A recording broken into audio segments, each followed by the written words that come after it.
Mesdames, Messieurs, bonsoir et bienvenue sur cette émission spéciale. Dans quelques jours, l'année 2021 va nous ouvrir ses portes avec comme grand objectif pour les partis politiques être présent bien sûr pour la présidentielle de 2021 du 11 avril donc et surtout la remporter. Et dans cette course, on peut désormais inscrire le parti Les Démocrates qui a reçu depuis quelques jours son récépissé faisant de 14 le nombre de partis politiques reconnus au Bénin. Ce plateau spécial est consacré à l'opposition. Quel impact sur le paysage politique? Que revendique-t-elle et comment s'apprête-t-elle pour la présidentielle de 2021?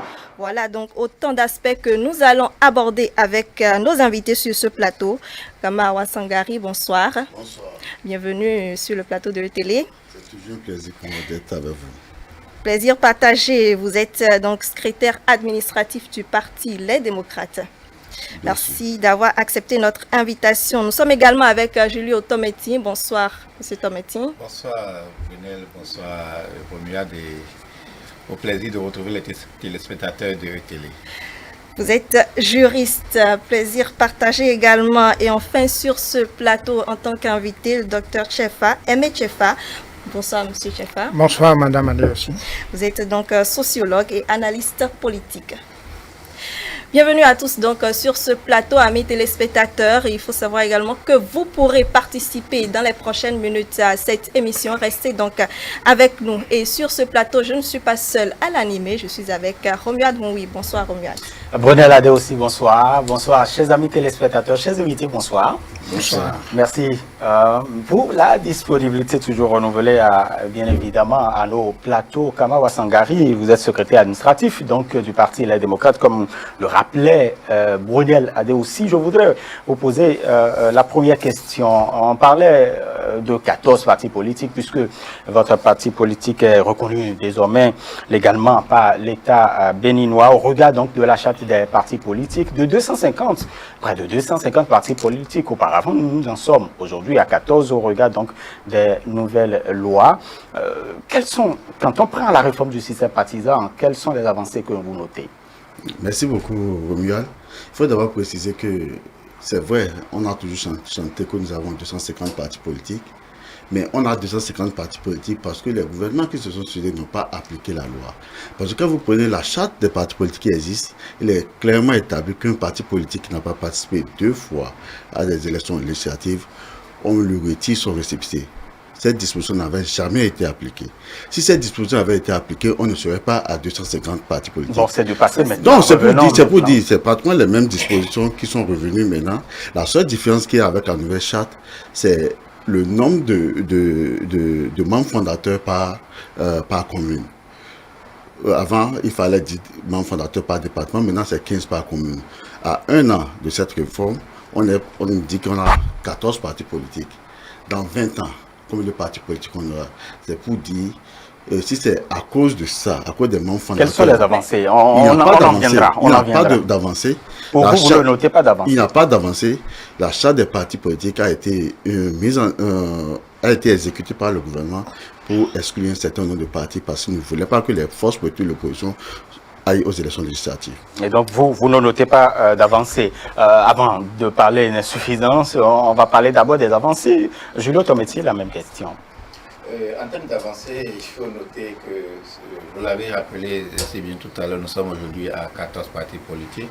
Ça veut dire qu'en cas de crise, en cas de situation, l'exécutif, le gouvernement ou tout groupe organisé pourra avoir d'interlocuteurs crédibles avec qui discuter. Parce que, il faut le rappeler, être parti, tous les partis de manière générale sont appelés, d'accord, à discuter avec l'exécutif, à prendre part au grand débat qui intéresse la nation.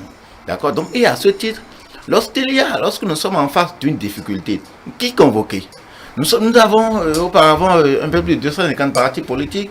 Vous entendez, avec 250 partis politiques, quel débat sérieux l'on pourrait mener? Aujourd'hui, quand nous voyons un peu ce qui se passe, au-delà de la question de membres fondateurs, il y a une rigueur, d'accord? Il y a une rigueur dans le traitement des dossiers, c'est-à-dire des demandes d'enregistrement, on note qu'il y a une rigueur dans le traitement. Parce que pour tous les partis qui sont passés, qui ont successivement obtenu leur récépissé, nous avons pu constater qu'à la chaîne, ça nourrit l'actualité. On dit, les gens sont à tel état, on fait telle observation, ils reviennent compléter. Et donc, à partir de ce moment-là, et ils l'ont dit, l'opposition, au moment où ce débat s'était posé, dit qu'ils ont mis tout le sérieux nécessaire pour que le dossier de demande de récépissé ne souffre d'aucune insuffisance, quand bien même le ministère s'acharne toujours à trouver des insuffisances. Ça veut dire qu'il y a un peu plus de sérieux aujourd'hui lorsque nous parlons de constitution d'un parti politique. Parce qu'avant, vous pouvez, vous seul, rester dans votre chambre, préparer des dossiers, en 4 minutes, d'une certaine manière, obtenir en 1 mois, 2 mois un républicain. L'opinion publique ne sait même pas qu'un parti politique venait d'être créé. Et donc, à partir d'aujourd'hui, nous avons le paysage politique est un peu plus clairsemé, d'accord. Le paysage politique rend, comment dire, en fait, des personnes, des acteurs qui sont connus pour leur parcours. Et on l'a rappelé tout à l'heure.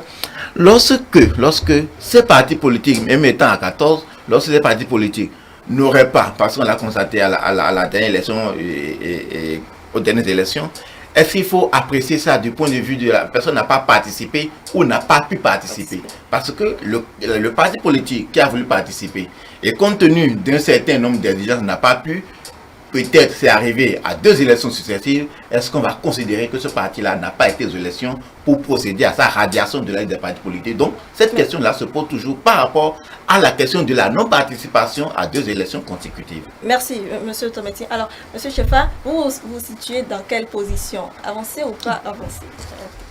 Dans ma science, il faut faire attention au concept qu'on emploie. Je ne suis pas partisan du mot avancé. Ben, nous pouvons parler d'effet. Il y a eu une réforme qui a été mise en œuvre il n'y a pas longtemps. Mais il y a eu des améliorations. Non, je vous parle d'effet. Je m'en arrête là. Et à la longue, nous pouvons voir, c'est-à-dire au fil des années, l'impact. Si vous me parlez d'effet, je pourrais vous en citer. Et au jour d'aujourd'hui, vous ne pouvez pas parler d'amélioration ou de recul. Ce serait tendancieux. Parce que c'est encore neuf. Il faut laisser. C'est trop tôt. C'est trop tôt. Il faut laisser le temps passer pour voir s'il y a eu d'amélioration, d'avancée ou de recul. Alors, comme effet, il y a eu une réduction significative du nombre de partis politiques au Bénin. C'est vrai, nous en sommes à 14 aujourd'hui. Je pourrais aussi dire que cela a apporté un peu plus de qualité. Des gens qui, hier, n'ont jamais pensé qu'ils pouvaient s'unir, aujourd'hui s'unissent autour d'un idéal politique que d'un moment à l'autre, ils auront l'opportunité de déposer au peuple. Pour d'aucuns, ils ont déjà commencé par déposer leurs idéaux politiques. Je trouve aussi que l'idéologie politique de plus en plus s'affirme, quand bien même dans la réalité, ce n'est pas encore ça. On vous parle des progressistes, on vous parle des gauchistes, à travers les noms que les uns et les autres prennent. Je suppose qu'ils sont entièrement conscients de leur dénomination et surtout des idéologies qui sont les leurs à travers leur devise. Ça là aussi, c'est une réalité. C'est aussi une réalité que des partis politiques sont allés à une élection, mais n'ont pas pu et ont obtenu des voix, mais n'ont pas pu siéger tout simplement parce qu'il y a un quota d'éligibilité qu'ils n'ont pas pu obtenir. Ça, c'est une première dans notre pays. Il faudra aussi le mentionner. Et enfin, j'ai observé comme effet généré par cette réforme que la façon de faire la politique aujourd'hui n'est plus exactement ce qui se faisait avant. Avant, vous pouvez maîtriser une commune ou un arrondissement. Et à ce titre, vous vous levez pour aller voir un homme politique qui est en position ou en phase d'être candidat à une élection présidentielle ou législative et lui dit que vous avez un réservoir électoral à lui vendre. Et il y a un marché entre vous deux. À lui vendre, bien entendu. Il y a une sorte de marchandisation politique autour de l'électorat, autour des électeurs. Avant, aujourd'hui, ce n'est plus possible. Pourquoi? Parce qu'il n'y a plus rien à vendre dans ce sens-là. Personne. Vous avez vu tous ceux qui se présentent au nom du bloc républicain, au nom de l'Union progressiste, même le dernier petit, je vais dire petit fretin de son village se présente en tant que membre fondateur. Il est membre fondateur d'un parti aussi grand. Alors, qui viendra vous vendre le parti si déjà tout le monde est membre fondateur? D'accord? Donc, la notion du chef de parti politique, je vais dire, est en train de disparaître. Il n'y a plus de véritable chef de parti politique, président de parti politique. On dit tel parti politique de tel, et on ajoute le nom de quelqu'un. Non, c'est en train de disparaître. Ça semble être beaucoup plus sérieux jusqu'à ici. Mais le plus intéressant, c'est demain. Le président Patrice Talon, qui a amorcé ces réformes, qui, je suppose, a beaucoup transpiré pour que cela devienne une réalité, quand il ne sera plus là, qu'est-ce que ça va devenir? Et là, nous parlerons d'impact. Tout à fait, tout à fait. Kama Ouassangari, vous avez décidé, donc, au niveau du Parti Les Démocrates, de vous conformer, justement, et le 11 décembre dernier, vous avez reçu votre récépissé provisoire en attendant les démarches pour que le récépissé définitif puisse être obtenu. Pourquoi avoir attendu quand même presque un an? Non, on n'a pas attendu. Nous n'avons pas décidé de nous conformer. On a décidé de créer un parti politique. Ah, vous n'avez pas décidé de vous conformer? Non, faut qu'on fasse la nuance. C'est vrai, je suis plusieurs fois venu ici sous le nom de notre parti politique qui avait eu son récépissé, qui a décidé de faire une mise en conformité par rapport à la nouvelle charte. Mais le Parti Les Démocrates, qui est constitué de personnalités, de militants venus de divers horizons, ont décidé ensemble de créer un parti. Et donc, nous avons créé le Parti Les Démocrates. Parce que quand vous me parlez de conformer, c'est comme si le parti existait et on veut... En fait, vous conformez aux lois. Non, c'est différent. C'est différent. Tout parti qui veut se créer en fonction de la loi qui existe. Donc, nous avons décidé ensemble, un certain nombre de Béninois se sont regroupés pour créer le Parti Les Démocrates. Parce qu'il ne faut pas, si vous prenez parler de conformer, on risque de faire une confusion avec le parti dans lequel certains membres du parti avaient milité. Bon, le Parti Les Démocrates a reçu son récépissé provisoire le 11 décembre. Nous avons engagé des procédures de publication et nous avons déposé les 2 copies qu'exige la loi au ministère de l'Intérieur. Donc, à l'étape où nous sommes, nous attendons le récépissé définitif. On peut déjà dire qu'on aura le récépissé définitif parce qu'on n'a pas de nouvelles pièces à fournir. Ce n'est que le dépôt du journal officiel et c'est déjà fait. Donc voilà là où nous en sommes au niveau du Parti Les Démocrates. N'est-ce pas une conformité ou plutôt une adhésion donc aux réformes? Non, c'est justement pas. Nous voulons animer la vie politique. Nous voulons donner un cadre aux militants du Parti Les Démocrates d'animer la vie politique. Nous avons remarqué que depuis un moment, au niveau du pays, ce sont les forces qui soutiennent le chef de l'État qui ont l'autorisation de tourner. Quand nos militants veulent se réunir, on estime qu'ils ne sont pas membres, qu'ils ne sont pas dans un cadre formel. Nous avons décidé de leur donner ce cadre. Et c'est pourquoi il y a eu la création du Parti Les Démocrates. Mais je pense on n'a pas besoin, en tant que citoyen, de donner son point de vue sur ce qui se passe dans son pays. Donc, même ceux qui sont dans un parti et même ceux qui ne sont pas dans un parti peuvent donner leur point de vue sur tout ce qui se passe au sommet de l'État. C'est ça, c'est ce que je pense. Julio Tometi, lorsque, comme le dit Kama Ouassangari, créer son parti et créer le parti donc les démocrates, pour nous autres, se conformer aux lois de la République en faisant les formalités pour, n'est-ce pas une adhésion quand même aux réformes? Non, il y a une chose que M. Ouassangari n'a pas voulu dire. Il n'a pas voulu dire que le parti a été créé conformément à la loi. Non, il y a le récépissé, c'est conformément à la loi. Non, en fait, il n'avait pas. Non, la nuance, c'était l'adhésion aux réformes. C'était ça la nuance. Bon, ça c'est après. Moi, je pense que c'est responsable, d'accord? C'est responsable lorsqu'on prétend animer la vie politique, quels que soient les griefs qu'on nourrit vis-à-vis des lois et règlements en vigueur, lorsqu'on prétend animer la vie politique, il faut le faire conformément à l'existant. Et l'existant jusqu'à demain, c'est la Constitution, la charte des partis politiques et sur d'autres plans, le code électoral et autres. Ça veut dire quoi? Ça veut dire, si le parti, les démocrates aujourd'hui, est créé conformément à la loi, je me pose une question.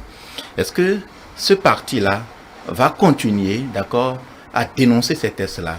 Parce que dans la charte des partis politiques, notamment dans le stade de l'opposition, il a dit clairement que les partis politiques, d'accord, respectent la Constitution et les lois établies, les lois et règlements.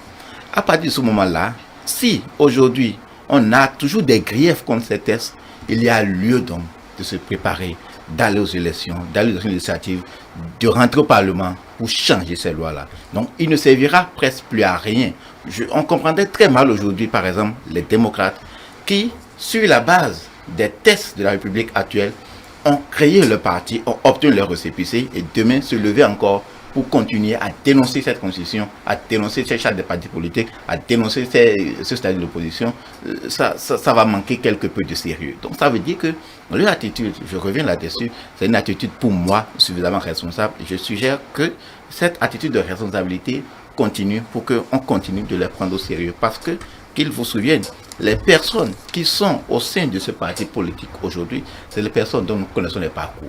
C'est des personnes, des acteurs politiques, d'accord, de référence. Et donc, nous voudrions toujours avoir ces sérieux-là pour que la vie, l'animation de la vie politique soit tout à fait sérieuse. Parce que, comme vous le savez, il y a une autre partie de l'opposition sur lequel il y a quand même assez de débats. Donc, de sorte qu'aujourd'hui, on peut dire, avec certitude, en termes de parti politique de l'opposition, dans l'opinion publique aujourd'hui, qui ne souffre d'aucun remous, ce sont les démocrates. Et donc, ils ont fondamentalement un rôle à jouer pour s'implémenter véritablement dans l'arène politique béninoise. Merci. Alors, Monsieur Chefa, comme Hassan Gari l'a dit tout à l'heure, les démocrates ont été créés pour les citoyens, pour s'exprimer davantage. En tant que sociologue, pensez-vous que le besoin est là réellement?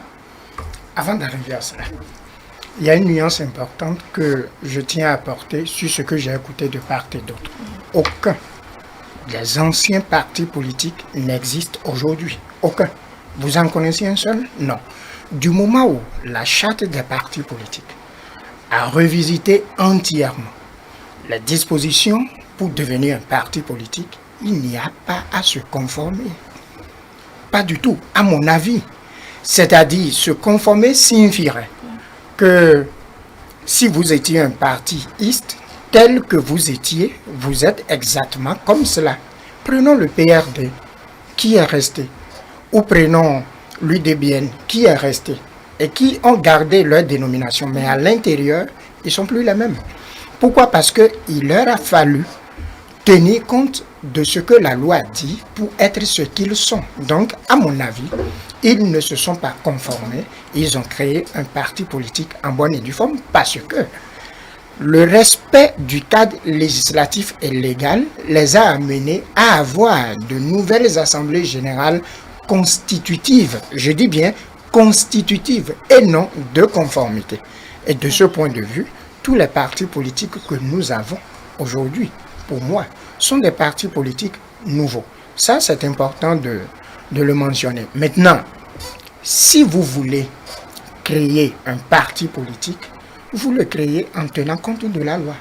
Ça, il n'y a rien à faire, puisque dans une république démocratique, ce qui prime surtout et avant tout, c'est d'abord la loi. Donc, à mon avis, il n'y a pas de polémique à faire. Cependant, me préoccuper de respecter le cadre législatif et légal pour être un parti politique formel, en bonne et due forme, ne signifie pas de facto que je soutiens une réforme.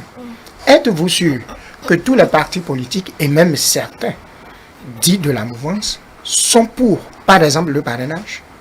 Questionnez-les effectivement et débarrassons-nous de nos manteaux d'hypocrisie et vous verrez que certainement certains ne soutiennent pas. Mieux, il peut y avoir dans les rangs de la mouvance présidentielle des personnalités tapies dans l'ombre qui ne sont pas d'accord.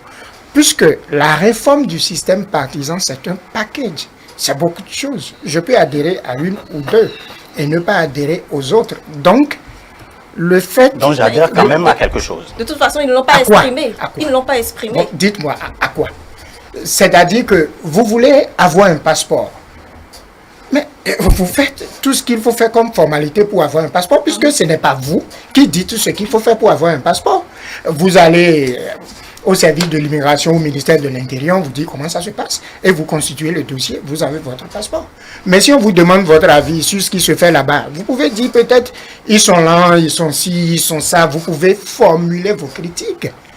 Cela ne vous empêche pas de remplir les conditions pour avoir votre passeport. Donc, soutenir les réformes, ou bref, la réforme du système partisan ne passe pas obligatoirement par le fait de se constituer parti politique légalement par rapport aux réalités actuelles qui sont les nôtres au sein de l'arène politique.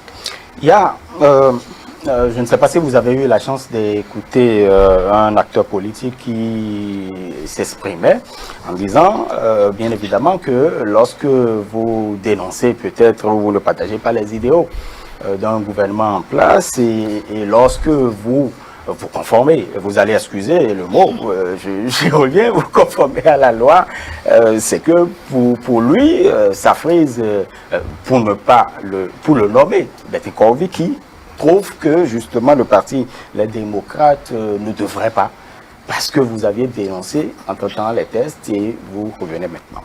Oui, bon, je ne voudrais pas trop aborder les propos de Bertin Corvi, mais il faut quand même préciser que Bertin Corvi n'est pas membre du Parti Les Démocrates. Bertin Corvi n'a pas la même stratégie que nous adoptons dans la restauration de l'état de droit de la démocratie. S'il estime qu'il est de l'opposition, je pense qu'il a sûrement des moyens qu'il pourra utiliser. Mais il ne peut pas vouloir que le Parti Les Démocrates utilise lui sa stratégie. Chacun a son couloir et chacun gère son couloir. Le Parti Les Démocrates sait comment mener le combat pour que tout ce que nous souhaitons puisse se réaliser. Bertin Corvi, il a son parti, je crois, se dit président d'un parti politique, lui-même qui mène en application sa stratégie. Donc je ne voulais pas trop m'appesantir sur les propos de Bertin Corvi, que malheureusement, je n'écoute pas. S'il a dit qu'il prenne avec ses militants cette stratégie, qui ne se conforme pas et qu'il puisse prendre le pouvoir. Il a d'ailleurs dit que c'est lui qui doit remplacer le chef d'État, que Dieu fasse qu'il puisse remplacer le chef d'État, mais qu'il laisse les démocrates mener leur politique pour l'atteinte de ses objectifs. La création des partis, parce que la reconnaissance des partis politiques de l'opposition, on en a quand même sur les 14, on en a beaucoup aujourd'hui. D'aucuns espèrent bien évidemment l'union des forces de l'opposition, surtout face à l'enjeu crucial de 2021, donc la présidentielle, avec les partis d'opposition créés. Est-ce qu'il pourrait également y avoir d'autres stratégies à mettre en place pour que les forces de l'opposition puissent faire face justement à la présidentielle? Julio Tormetti. Vous avez eu l'exemple tout de suite dans les propos de M. Ouassangari que la chose serait difficile, pour ne pas dire impossible. Et parce que, comme vous le savez, les uns et les autres n'ont pas la même stratégisation, ils n'ont pas la même vision des choses. Ils ont des fois, quelque peu même, des visions totalement antagonistes, d'accord, étant dans, étant tous dans l'opposition ou bien étant tous en déphasage avec l'action du gouvernement. Donc, il n'est pas à espérer, tout de suite, peut-être ça peut venir demain, je ne sais pas, mais il n'est pas à espérer tout de suite que les forces de l'opposition puissent se réunir parce qu'il y a tellement de divergences. Quand vous suivez tout le parcours, normalement, ce que nous étions en train de dire, ce n'est pas un parti tel que nous le voyons avec la composition des démocrates que nous aurons aujourd'hui. Si nous prenons peut-être, cette initiative de résistance, les Béninois qui ne se voyaient pas dans la politique gouvernementale on nourrit beaucoup d'espoir, d'accord, à cette résistance, quand à un moment donné, des frictions, des fractions ont commencé par s'observer. Donc ce n'est pas aujourd'hui que les gens pourront recoller les choses. Ça pourra venir peut-être entre-temps, mais aujourd'hui, il n'est pas à expliquer cela parce que les dissensions internes sont si farouches que il serait difficile aux uns et aux autres de se mettre. Parce que, il faut le savoir, les uns et les autres à l'interne s'accusent. D'accord, les uns et les autres s'accusent de tel est en complicité avec tel en complicité avec le pouvoir en place. Et donc, quand pas de mois où on ne se fait pas confiance, puisque nous avons vu les expériences par le passé avec les alliances de partis politiques juste pour aller à une élection, on a vu que ça n'a pas marché. L'autre exemple le plus formidable que nous avons, c'est l'Union fait la nation, en fait, qui a nourri beaucoup d'espoir. Alors que, fondamentalement, au fond, les gens ne partageaient pas la même vision, les gens n'avaient pas la même stratégie et donc chacun se débattait. On a saucissonné le territoire, c'est-à-dire en des groupes organisés par rapport peut-être aux forces comme ce que le docteur vient de décrire, tel est prédominant dans telle zone, tel en telle zone. Et donc la configuration a été faite d'accord sur cette base-là et non sur la base d'une philosophie commune partagée. Et donc il n'est pas à espérer, je le répète, qu'aujourd'hui, les forces de l'opposition puissent se unir pour les perspectives à venir. Peut-être que M. Ouassangari nous dira le contraire. Sur cela, M. Omri, avez-vous, jusqu'ici, entendu, écouté ou regardé un des 14 partis politiques béninois dit « Je suis de l'opposition » à travers une déclaration formelle? Moi, je n'ai pas écouté. La charte des partis politiques... Moi, j'en ai écouté. J'arrive.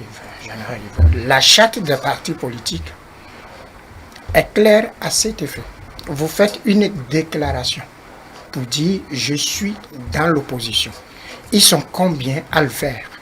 Donc, je ne me précipite pas pour dire que tel ou tel autre sont de l'opposition. Le parti FCBE, quand même, le parti Les Démocrates est en train de toute façon, Kamara reviendra dessus. Non, bon, je ne sais pas s'ils l'ont fait, puisqu'ils ont eu leur récépissé le 11 décembre.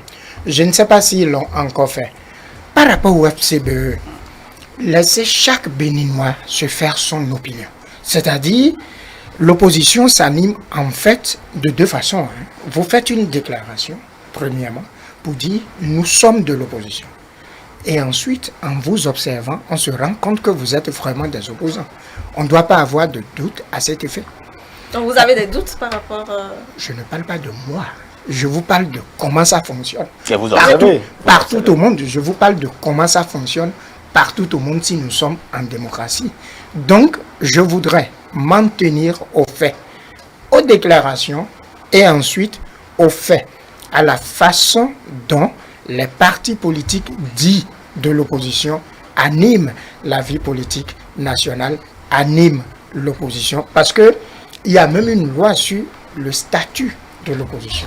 Il y a même une loi qui reconnaît le chef de l'opposition. On en est où aujourd'hui? Vous savez que le parti FCBE, par exemple, revendique justement cela au regard des performances. Je vous parle de choses sérieuses. Je suis sérieux dans ce que je dis. Je ne voudrais pas m'accrocher à un petit boulet et puis ça va m'avaler. C'est sérieux ce que je vous dis. Quand vous regardez ce qui se passe aujourd'hui, vous avez l'impression qu'il existe réellement une opposition. Vous avez vu la FCBE aller vraiment faire de l'opposition. Vous les avez vus se prononcer sur tout sujet politique important et d'envergure. Il y en a. Combien vous avez vu dans leur rang? Et combien de fois vous les avez vus porter cet étendard, porter ce manteau, et que vous sentez que c'est de l'opposition qui est en train d'être faite? Je dis, j'observe. Une est de dire les choses, une autre est de les faire. Et plus le temps passera, on se rendra compte effectivement du contenu réel des choses. Donc je ne voudrais pas me précipiter. Et donc c'est pourquoi vous ne pensez pas qu'il pourrait y avoir une union, ou du moins l'union des forces de l'opposition pour faire face? Nulle part au monde. Parce que quand j'entends les gens dire cela, ça me paraît ridicule à tout point de vue. C'est tout comme si il y a un championnat de football, prenons par exemple la Coupe du Monde, avec 32 équipes, et vous pensez que parce que on veut gagner la Coupe du Monde, donc il faut que 6, 7, 8, 10 équipes, ou par exemple les équipes de l'Afrique s'unissent pour dire bon, nous sommes une équipe. Non. Ils sont hautement en concurrence. Chacun est ce qu'il est. Et tous aspirent à la même chose. Donc, ils ne doivent pas, à mon avis, se mettre ensemble à la base. Il peut y avoir après des protocoles ou des accords qui les unissent. Si tel devenait tel, X soutiendra Y. Mais à la base, ils ne vont pas se fondre ensemble. En revanche, s'agissant de la mouvance présidentielle, elle est unique. Vous pouvez être 1 milliard de partis. Si vous venez à l'intérieur de la mouvance, vous êtes cimenté par un même terreau qui vous donne donc votre raison d'être là. Et vous avez un leader unique qui est le chef de l'État. Donc en la matière, ce serait une méconnaissance de ce que c'est que l'arène, je vous parle de l'arène politique, que de penser que toutes les forces de l'opposition vont s'unir et avoir un seul leader pour faire face à la mouvance. Ça, c'est un rêve politique qui ne pourra pas se réaliser. Très bien. Kamawa Sangaré, qu'est-ce qui vous divise? Non, il faut... Bon, en attendant de... Oui, il faut d'abord préciser que même au sein de la mouvance, au Bénin, on n'a pas une seule formation politique.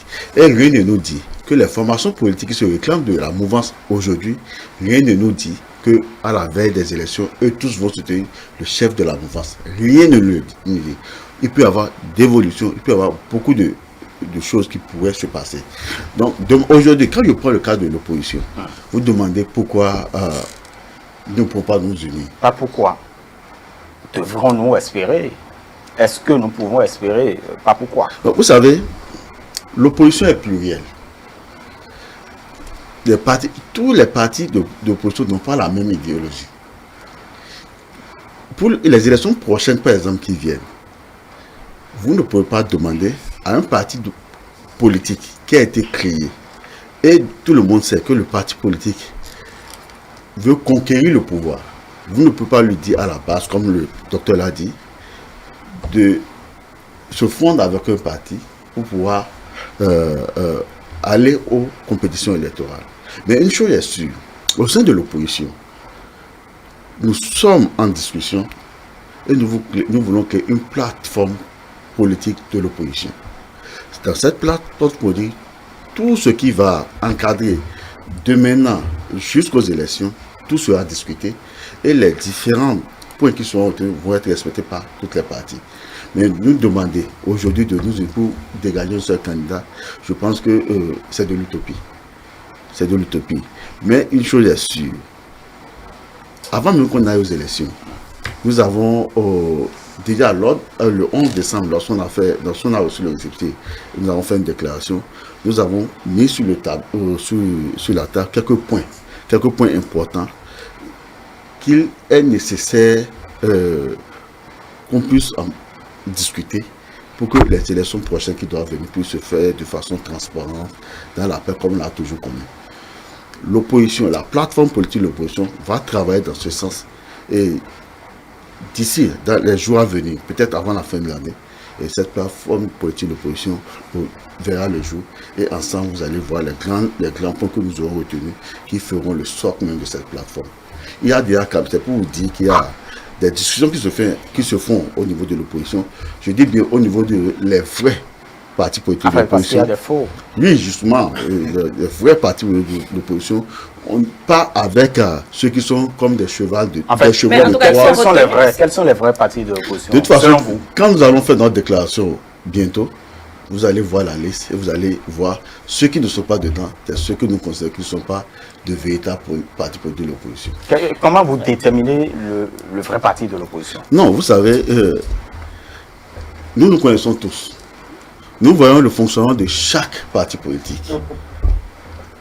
Quand vous voyez un parti politique qui se dit de l'opposition, mais qui a des accointances, pas cachées, avec le pouvoir, vous pouvez vous dire qu'il y a des choses que vous ne pouvez pas faire avec ce parti. Quand on est un parti de l'opposition, on est un parti politique de l'opposition. Quand vous prenez la charte des partis politiques, il est clairement dit, quand vous êtes parti de l'opposition, vous ne pouvez même pas être nommé. Le parti ne peut pas proposer des gens pour être nommés. Vous ne devez pas participer à l'exécutif. Mais nous avons aujourd'hui... Être nommé ou... Et si l'État vous appelle être nommé à quel poste? Non, l'exécutif ne peut pas... Imaginez un instant que le chef d'État nomme mon président à un poste politique. C'était un poste nominatif. S'il est à un poste nominatif, il ne peut plus se programmer comme parti politique de l'opposition. Il ne peut pas apporter sa Un touche de poste là-bas. politique. Un poste politique. Ok. Un poste politique. Mais nous avons... qu'il y a des personnes à un certain niveau de certains partis politiques qui se réclament, qui sont nommés Nous avons ce point. Donc aujourd'hui, s'il arrive que des personnes actives d'un parti politique sont nommées, nous devons avoir des points d'interrogation sur ces personnes.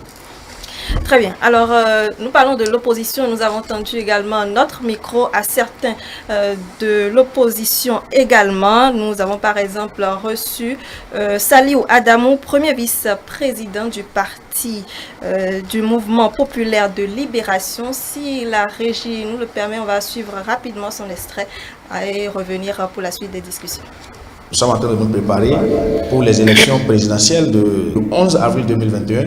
Nous sommes en train de nous préparer et puis, quel que soit ce qui va se passer, avec la volonté de Dieu, nous participerons. Le duo du MPL sera connu d'ici quelques semaines parce que nous irons au Conseil national et c'est le Conseil national qui va décider, bien évidemment, du duo, en tout cas du président et du vice-président, les deux qui vont nous représenter valablement comme candidats du parti. D'abord, l'opposition, elle critique.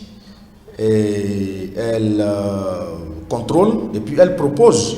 Et nous sommes dans ces trois démarches. Nous critiquons, et nous contrôlons et nous proposons. Même si aujourd'hui il n'y a pas l'opposition à l'Assemblée nationale, en réalité ça fait partie des droits de l'opposition dans une démocratie. Nous faisons tout pour que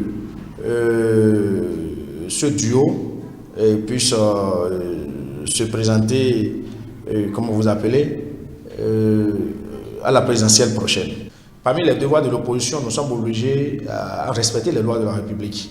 Les lois de la République, et même si ces lois ne sont pas consensuelles, nous sommes obligés de les respecter. Raison pour laquelle les conditions qui sont émises actuellement par le gouvernement actuel, c'est que nous devons avoir 16 parrains au niveau des députés ou au niveau des maires ou l'ensemble des députés ou des maires.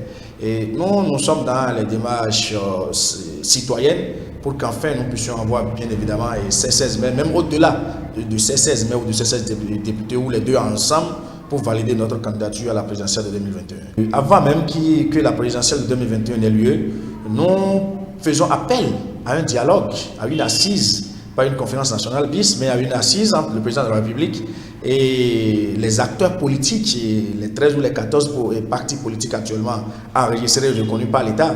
Même s'il faille aller aux élections avec le parrainage, il urge vraiment cette assise-là et ce dialogue afin que nous ne puissions plus répéter les mêmes événements meurtriers qui ont succédé vraiment les élections législatives de 2019. Et nous avons nos coordinations dans les 77 communes et les 545 arrondissements actuellement, nous sommes en train de les finaliser. Et un parti politique, c'est ça, un parti politique, c'est le terrain. Nous ne bavardons pas. Nous n'exigeons pas trop. On essaie de faire ce que nous pouvons dans la mesure du possible pour être en règle, bien évidemment. Et sur le terrain, nous essayons aussi de sensibiliser, de réunir les jeunes autour de notre idéologie, réunir les femmes autour de notre idéologie. Il faut tout le monde, il faut toutes les filles et tous les fils du pays pour le bâtir davantage, pour propulser davantage ce pays-là sur la voie du développement. Raison pour laquelle nous disons à nos militants, à nos militantes, à nos sympathisants, à nos sympathisantes que le parti se porte à merveille, le parti se porte bien et que nous les rassurons. Parrainage ou pas, nous serons au point de départ. Et le point de départ, c'est la validation de notre candidature par la Sénat. Nous travaillons dans la paix, nous travaillons dans la sérénité, nous travaillons dans la fraternité, nous travaillons dans la justice. La barrière du... Voilà, donc c'était le mouvement populaire de libération. Alors, Julio Tometi, vous avez suivi le premier vice-président du parti. Un thème revient, parrainage ou pas parrainage. Il propose donc une assise avec les partis politiques très prochainement et le chef de l'État. Qu'est-ce que vous en pensez? Une assise pour aboutir à quoi?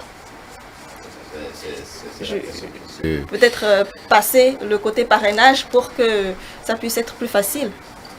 Non, je pense que à l'heure actuelle, à l'état actuel des choses, il n'est pas à espérer une telle assise.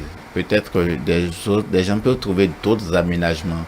Parce que vous savez, la réforme du système partisan tel qu'elle a été conçue et conduite de main de fer jusque-là, je ne pense pas que ce soit à la veille des élections présidentielles maintenant que les gens vont quelque peu démordre. Souvenez-vous un peu de l'actualité à la veille des élections législatives. Quelle rencontre il n'y a pas eu. Les gens ont sollicité la scène nationale, mais il y a eu des rencontres restreintes, une ou deux rencontres qui n'a rien accouché du tout. Et donc, il n'est pas à espérer, d'accord, que la question du parrainage soit revue autrement. Les instances même régionales sont intervenues sur la question et jusque-là, c'est resté lettre morte. Dans la pratique, d'accord, des pouvoirs comme celui que nous avons, comme le pouvoir que nous avons actuellement, les gens entendent conduire les choses avec la plus grande rigueur.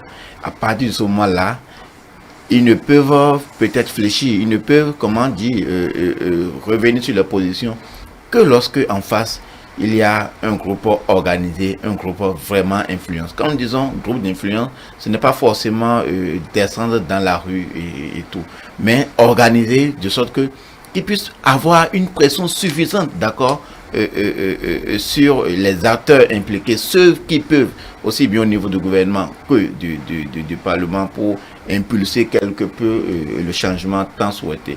Parce que à l'heure actuelle, si nous allons aux élections comme ça, vraiment, ce serait vraiment excusez-moi le thème un peu du n'importe quoi politique. Parce que quoi?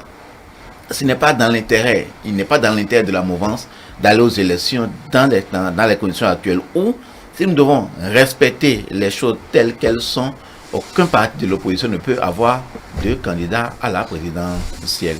Sauf le mécanisme que les gens sont en train d'imaginer, c'est-à-dire il est à espérer peut-être que des élus de la mouvance, le parrainage ne peut pas être libre.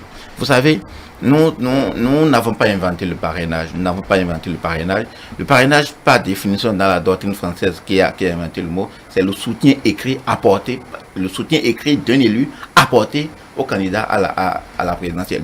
Le parrainage, c'est d'abord le soutien. Et j'ai l'habitude de dire, un candidat, un élu de la mouvance qui veut parrainer un candidat de l'opposition, qui ne partage pas la même vision que le gouvernement, il serait plus responsable d'abord que cet élu-là prenne ses distances vis-à-vis de son parti. Parce que ça ne se conçoit pas. Bon, techniquement, techniquement, ça ne tient pas. Mais politiquement, c'est la seule interprétation, d'accord, pour les acteurs politiques aujourd'hui, d'accord, de faire, comme certains l'imaginent, de colporter quelques élus pour que nous ayons peut-être un ou deux candidats de part et d'autre pour que il y ait un semblant de ce que le jeu politique est ouvert. Mais fondamentalement, techniquement, ça ne tient pas.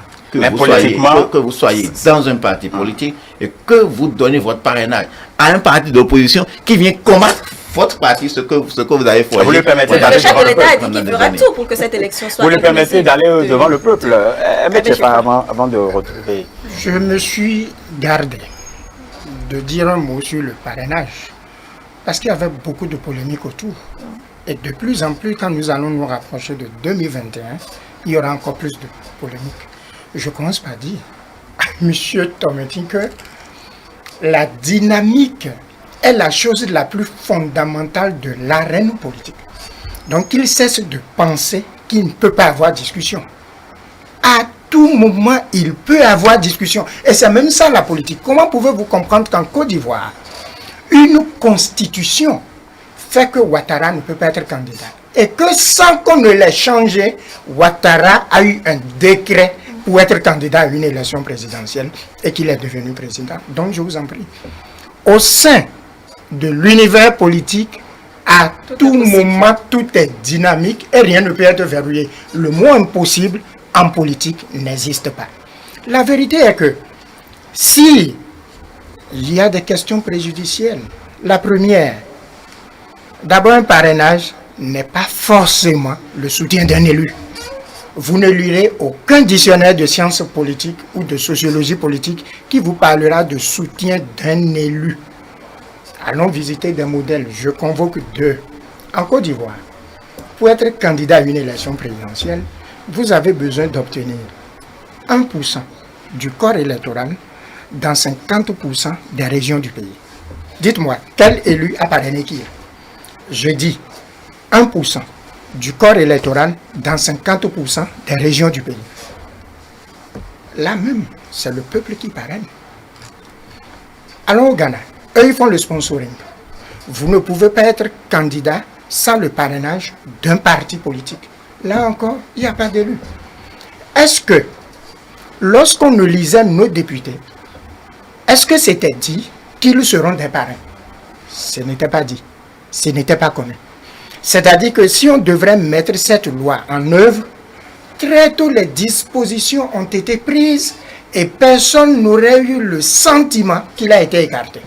Mieux, la loi dit que pour être candidat, il faut avoir l'aval ou le parrainage de 16 députés et ou maires. La loi n'a jamais parlé de parti politique. Jamais. Ça, ce sont nos interprétations personnelles. On peut encore la relire. Elle a parlé de 16 députés et ou maires. Elle n'a jamais dit de partis politiques. Maintenant que les partis politiques s'entendent pour dire, nous les députés de tel parti, nous voulons parrainer tel, ils en ont aussi le droit. Puisqu'on ne peut pas obliger un parrain à parrainer celui qu'il ne veut pas. Pour finir, sur cette question, si la loi reste telle qu'elle est, vous savez bien qu'il n'y aura aucun autre candidat que ceux de la mouvance. On va encore commencer avec les mêmes polémiques des élections législatives. Et ici, puisqu'il s'agit d'élections présidentielles, à quoi pouvons-nous assister? On va se retrouver dans des situations qu'on n'aurait pas souhaitées. Il vaut mieux que, à un moment donné, qu'on comprenne les limites de cela. Qui serait contre le parrainage? Franchement, personne. Parce que ce qui se faisait, c'était un désordre. Des gens venaient amuser la galerie. Et dans de grandes démocraties, ce sont des démocraties sérieuses, on ne peut pas avoir 26 candidats. Donc, on en a vraiment besoin. Mais la discussion a manqué. Il faut qu'on discute sincèrement. Il faut qu'on fasse quelque chose de durable pour tout le monde. Et qu'on sache que c'est là pour servir le peuple. Mais si de plus en plus, les gens ont l'impression, on veut écarter X, on veut écarter Y, et c'est sur ce postulat qu'on commence. Après, il y aura des travers qu'on ne pourra pas contrôler. Voilà, après la présentation de votre récépissé au président d'honneur, le président d'honneur a adressé un message où lui-même il a parlé d'une assise nationale. Oui, mais je fais mon intervention après l'élément que nous avons suivi. Bien sûr. Donc, moi j'ai deux mots, j'ai retenu deux mots. Il y a élection le 11 avril et parrainage, comme on a dit. Alors nous sommes. Il y a une certitude. Le président de la République a été élu pour 5 ans. Il a prêté serment le 6 avril 2016, son mandat finit le 5 avril 2021. Le 6 avril 2021, nous aurons 3 anciens présidents vivants au Bénin. Une élection le 11 avril, c'est ouvrir la porte à un phénomène qu'on ne pourra pas contrôler. C'est basé sur un test, la constitution révisée. Vous voyez, c'est encore plus grave. Parce que si des élus peuvent réviser la constitution et donner un bonus à un chef d'État, demain, si vous ne le contestez pas, ne soyez pas surpris que les mêmes députés... Une loi promulguée, contestée. Je dis, ne soyez pas surpris que les mêmes députés puissent voter, puissent modifier encore cette constitution pour, au lieu de 45 jours, puissent donner 5 ans à la même personne. Parce que quand on prête serment sur une constitution qui dit que vous avez 5 ans, même si la loi a été votée et promulguée, vous ne pouvez pas remettre en cause ce sur quoi vous avez prêté serment. Son mandat finit le 5. Est-ce que quand c'est modifié, puisque nous sommes dans un état de droit, force ne reste pas à la loi? Parce qu'on tient compte de la constitution. Vous savez, disons parce que force reste à la loi. C'est pourquoi les gouvernements actuels doivent respecter la loi sur laquelle ils ont prêté serment. La brèche qu'on veut ouvrir, si nous nous engouffrons dedans, nous ne pouvons pas tenir. Quant au parrainage, vous voyez, c'est l'échec même du système partisan. Vous vous souvenez de ce qui s'est passé lorsqu'on voulait élire les maires? Quand le gouvernement s'est rendu compte que des alliances voulait se faire et que les personnes que eux ils voulaient qu'ils soient maires ne seront pas pris dans ces conseils communaux. Bon, c'est votre interprétation. Ils ont fait quoi? Ils sont allés à l'Assemblée en plein processus pour modifier le code électoral. Et au lieu que ces maires soient élus, ces maires ont été désignés par les partis politiques. Vous voyez ce que ça veut dire? Quand le gouvernement se sent en difficulté, ce gouvernement court. Ce sont les députés qui l'ont fait. Non, ne nous voilons pas la face. Les députés qui sont là, qui sont d'ailleurs nommés également. Bon, c'est moi qui le dis. C'est moi qui le dis. Mais vous le dites sur nos antennes. Il faut que... Voilà. Des députés qui sont là, qui sont allés à une compétition où des béninois sont tombés, où une compétition au cours de laquelle... Voilà les gens de députés qui sont là. Voilà c'est ces députés qui modifient la loi fondamentale, qui donnent un bonus de chef d'État et vous voulez qu'on se taise. Ça ne se passera pas au Bénin. Parce que nous tous, nous avons l'obligation, que ce soit de l'opposition ou de la mouvance, de respecter les dispositions que nous sommes données. Quant au parrainage, si la loi je ne peux pas accepter. Est-ce qu'on ne respecte pas la loi qui est modifiée? Non. Vous faites que le chef de l'État, Patrice Talon, Guillaume Talon, n'a pas prêté serment sur la loi qui est modifiée. Il a prêté serment sur la Constitution du 11 décembre 1990. On n'a rien à ajouter. Mais il a modifié avec tout le monde. Non, il faut faire nuance. Il n'a pas... Lui, il était là avant. Il a prêté serment sur 5 ans. On peut faire la je crois que sur cet aspect, je crois quand même qu'il y a quelque chose d'important qu'il faut mentionner. En fait, la modification d'une constitution, la révision d'une constitution, c'est pas deux issues. Soit l'issue référendaire ou l'issue parlementaire. L'issue qui a été utilisée pour réviser la constitution, c'est l'issue parlementaire. Et en cas de contentieux là-dessus, c'est la Cour constitutionnelle qui est saisie et qui donc juge. Et le juge constitutionnel a estimé que ce qui a été fait n'a aucun problème. Donc, M. Ouassangari, à partir de ce moment, la constitution qui est en vigueur actuellement, c'est celle qui a été modifiée et non celle sur laquelle le président Talon a prêté serment. Donc, la constitution du 11 décembre 1990, que nous tous connaissons ici, a été modifiée. Et cela ne dépend pas de nous. Nous sommes obligés de tenir compte de la version modifiée. Sinon, nous ne sommes plus légalistes. Non, en fait, c'est là la dangerosité de la modification. Cette modification a permis veut offrir un bonus de 45 jours au chef d'État. Si c'est regarde seulement le canal. Si c'est possible aujourd'hui, les mêmes députés peuvent encore aller et modifier, faire une révision et augmenter le nombre de bonus. On y reviendra. Quant au parrainage, c'est une aberration, pour ma part. Est-ce que vous allez négocier des parrainages ou pas? Laissez-moi finir. C'est une aberration pour ma part que des députés ou des maires nommés. En fait, on s'était entendu. En fait, il n'y a pas de problème à ce que les maires actuels. Non, les maires actuels, c'est les maires nommés. C'est ce qui s'est passé. Non. Je dis ce qui est. Qui a été faite. Il n'y a pas eu d'élection. Il y a eu une élection. Il n'y a pas eu d'élection. Au moins, attendons-nous sur la normalité des choses. Une élection a été faite, bien évidemment. L'élection, il faut qu'on explique un peu les choses. L'élection a permis d'élire des conseillers. L'élection a permis d'élire des conseillers. Mais avec la révision du code électoral, il y a eu nomination de maire. Ça, personne ne peut contester ça. Personne ne peut contester ça.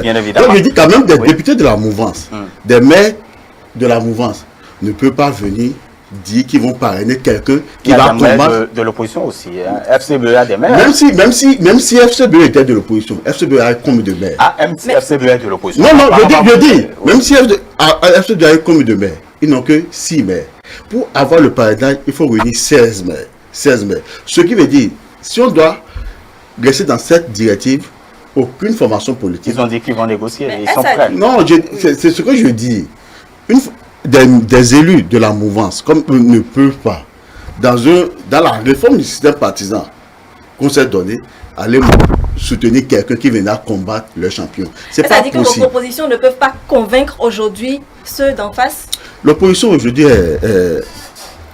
a dans ses mains une décision de la Cour africaine des droits de l'homme et du peuple qui a demandé que la révision qui a eu le code électoral ou la raison où le parrainage a été inscrit, que tout ça là soit mis de côté.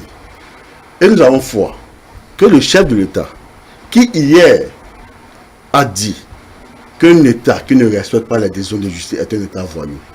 Nous pensons que le chef de l'État sait qu'il ne dirige pas un État voyou. S'il ne dirige pas un État voyou, donc nous sommes sûrs qu'il va mettre en application cette décision.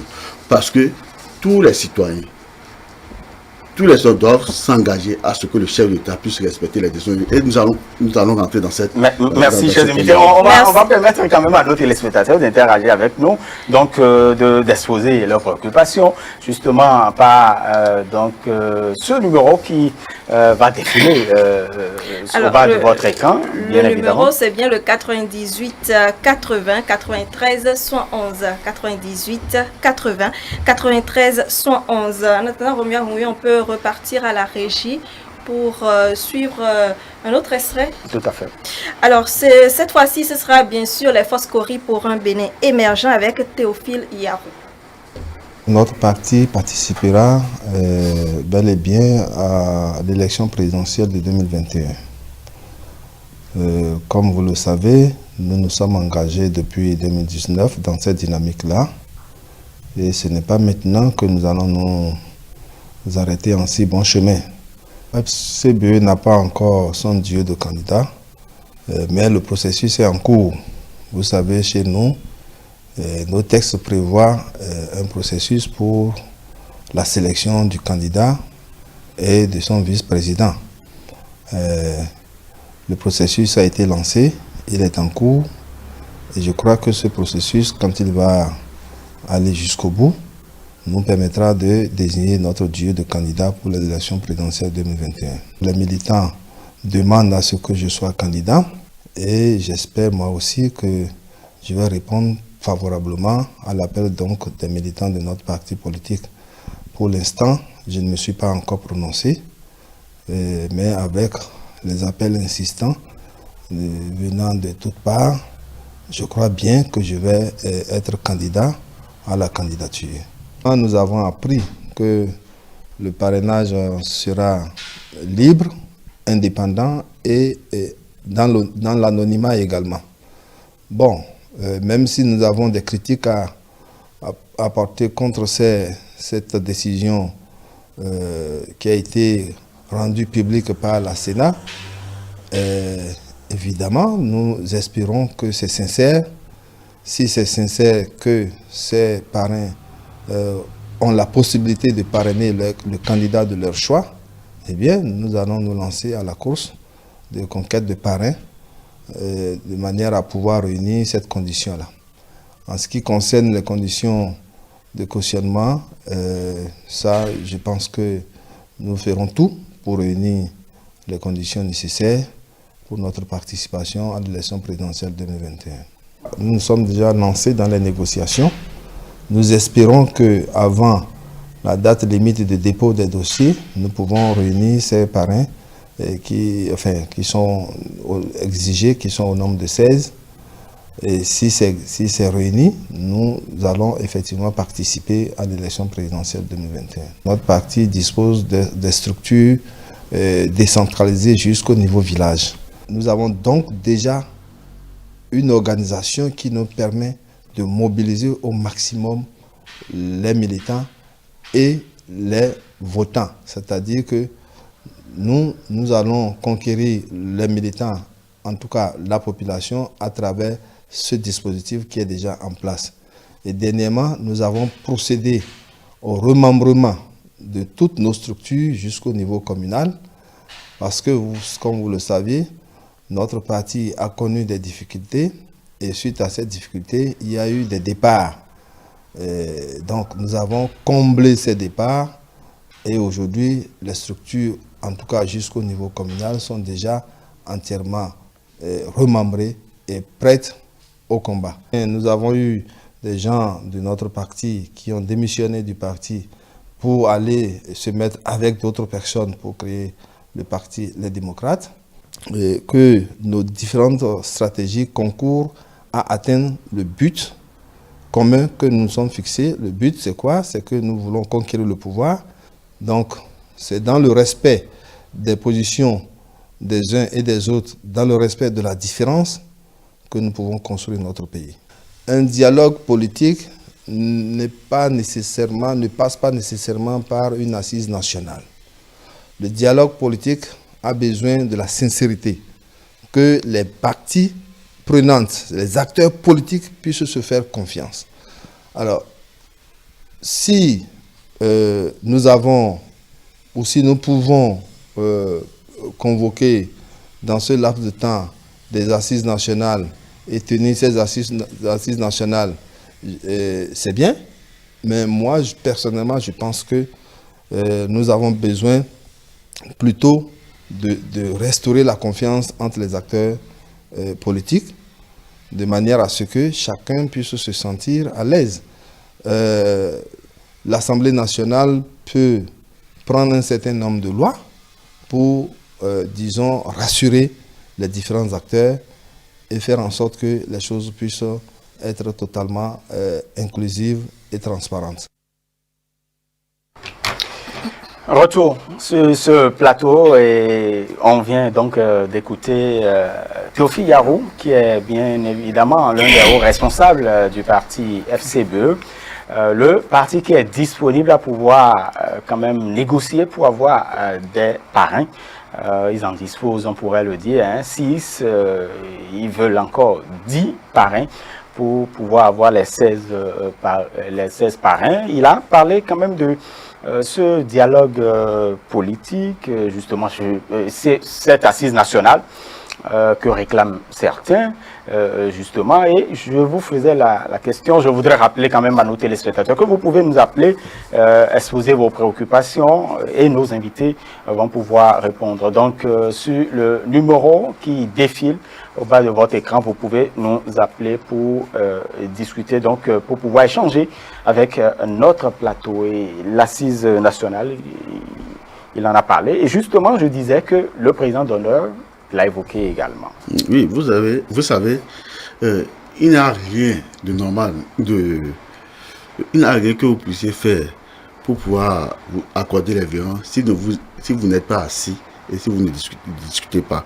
Les assises nationales que dont le président d'honneur, le président Yahya Bonna a parlé au cours de sa déclaration hier, va permettre à tous les acteurs, quand on se rappelle de tout ce qui s'est passé de 2019 jusqu'à maintenant, que tous les acteurs puissent s'asseoir et ensemble voir les sujets qui fâchent et de trouver une solution pour les régler. On va beaucoup vous déranger parce que cette fois vous avez eu le temps de parler. De toute façon, vous parlerez. Il y a nos téléspectateurs, un qui nous a rejoint entre-temps. Bonsoir, chers téléspectateurs. Oui, bonsoir. Comment vous appelez-vous, s'il vous plaît? Ah oui, non, Narcisse. Narcisse, vous nous appelez d'où, s'il vous plaît? Très bien. Quelle est votre préoccupation? Ok. Je voudrais demander aux représentants du Parti des démocrates. Oui. Et si le gouvernement respectait la décision de justice, est-ce qu'ils pensent qu'on pourrait avoir la paix dans ce pays? C'est votre seule préoccupation? Bien sûr. Très bien. Merci à vous, Narcisse, qui nous appelait donc de la ville capitale. Comme Narcisse, vous pouvez nous appeler et poser vos questions. Cette question est adressée aux représentants. Si j'ai bien noté, il a demandé si le gouvernement respectait la décision de justice, est-ce qu'on aurait la paix dans le pays? Oui, pour vous permettre, oui, pour vous permettre de répondre à des préoccupations. J'appelle de banque. Votre nom, s'il vous plaît? Et ça va? Pardon, votre nom? Oui. Comment on vous appelle, s'il vous plaît? Nazer. Oui, Suzanne Nazer. Très bien, votre préoccupation, vous pouvez y aller. Ok, ma préoccupation, va chez le représentant des démocrates. Oui. On vous écoute. Est-ce qu'ils ne pensent pas qu'ils sont un peu en retard sur les événements? Parce que, au lieu de rentrer dans le jeu de négociation des parrains, ils soutiennent mordicus qu'on enlève le parrainage. Où allons-nous? Merci beaucoup. Ce sera tout pour votre préoccupation.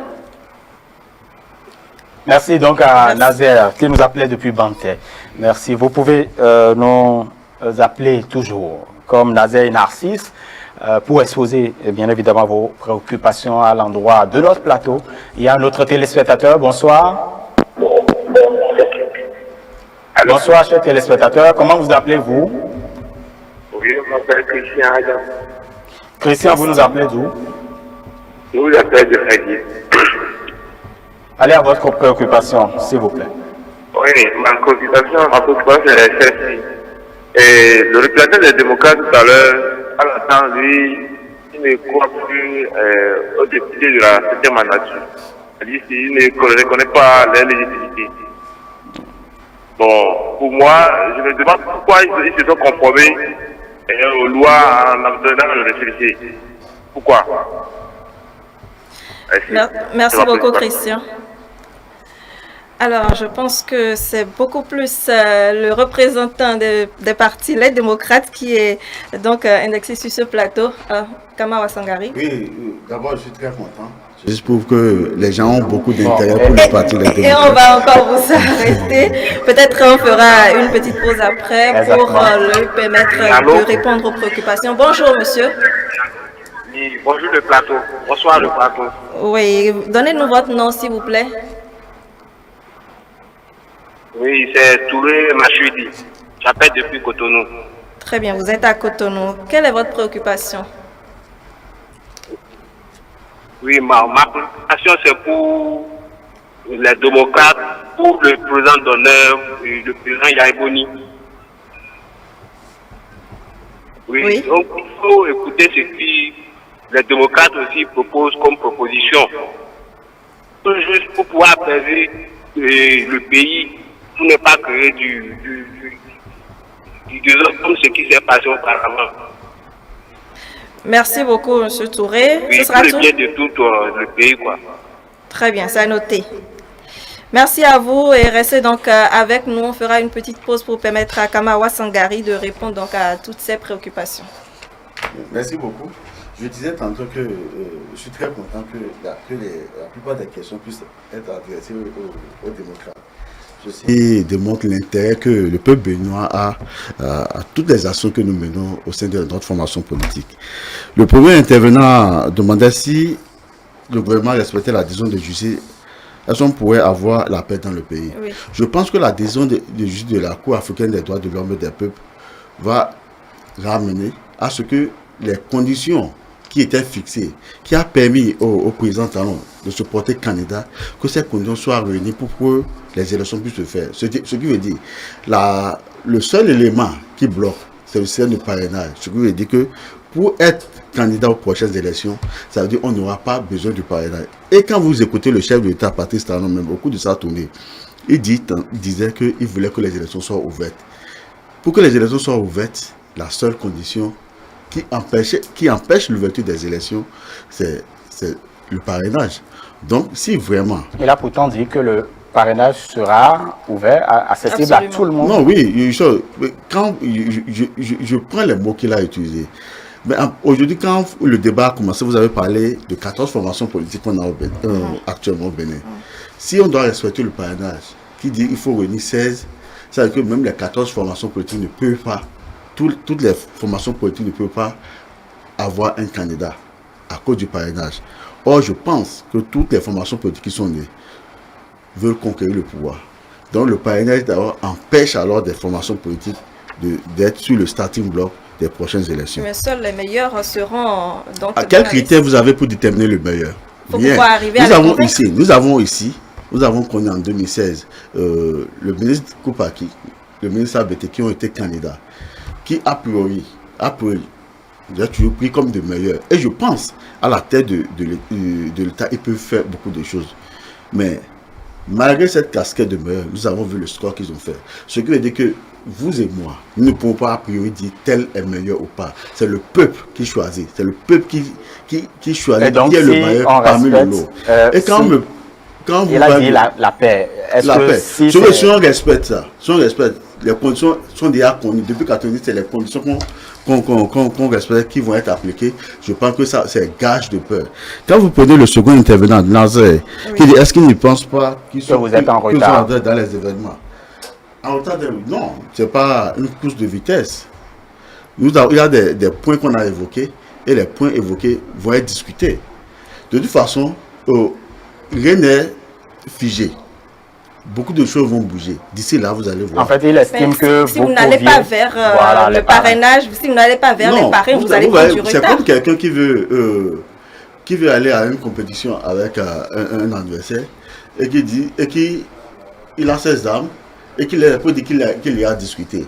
Nous allons mettre en place les moyens que nous avons et ensemble la discussion va se faire. Et c'est d'ailleurs pourquoi l'assise nationale a été demandée et au cours de cette assise, chacun va défendre son point de vue.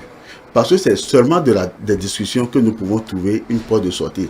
Si chaque parti reste figé sur sa position, si on ne crée pas un canal pour qu'on puisse évoquer les problèmes de la nation, je pense que ça va être plus préjudiciable pour le pays que peut-être ce qu'on a fait. Nous devons tout faire, quels que soient nos différends, quels que soient les problèmes que nous traversons, qu'on puisse créer ce cadre formel pour ensemble évoquer les problèmes et voir les apports de solutions qu'on va trouver. Quand Christian qui ne connaît pas la légitimité de l'Assemblée, que c'est l'Assemblée qui a pourtant voté la loi que nous avons usé pour pouvoir créer le Parti des démocrates. Je vais demander à Christian de faire un effort de lecture de la charte des partis politiques. La charte des partis politiques a été votée en 2018 lors de la législation de la 7e législature. Donc, la législation qui est là maintenant, c'est la 8e, qui est venue en 2019. Donc, nous nous sommes conformés déjà à la loi de 2018. La modification qui a eu lieu par rapport à la législature actuelle, ils n'ont seulement un seul principe, c'est que maintenant, le ministère ne peut plus faire plusieurs observations. C'est ce qui a été modifié dans la loi de 2018 pour la charte des partis politiques. En fait, il dit, par exemple, que vous ne reconnaissez pas la légitimité de la législature actuelle et pourquoi vous vous conformez. Donc, pourquoi nous avons usé, il a pensé que la charte des partis politiques a été votée par cette législature et pourquoi nous sommes conformés si on ne respecte pas. Et je lui faisais comprendre de faire un effort de lecture, de voir que la charte des partis politiques a été votée en 2018 par la 7e législature. La 8e législature n'a fait qu'un amendement et le seul amendement c'était à l'endroit du ministère de l'Intérieur parce que le point qu'on a connu quand on était au niveau de FCBE, quand les observations étaient faites, et nous avons corrigé toutes les observations. Nous avons eu de nouvelles observations qui ne nous étaient pas notifiées lors de les premières observations.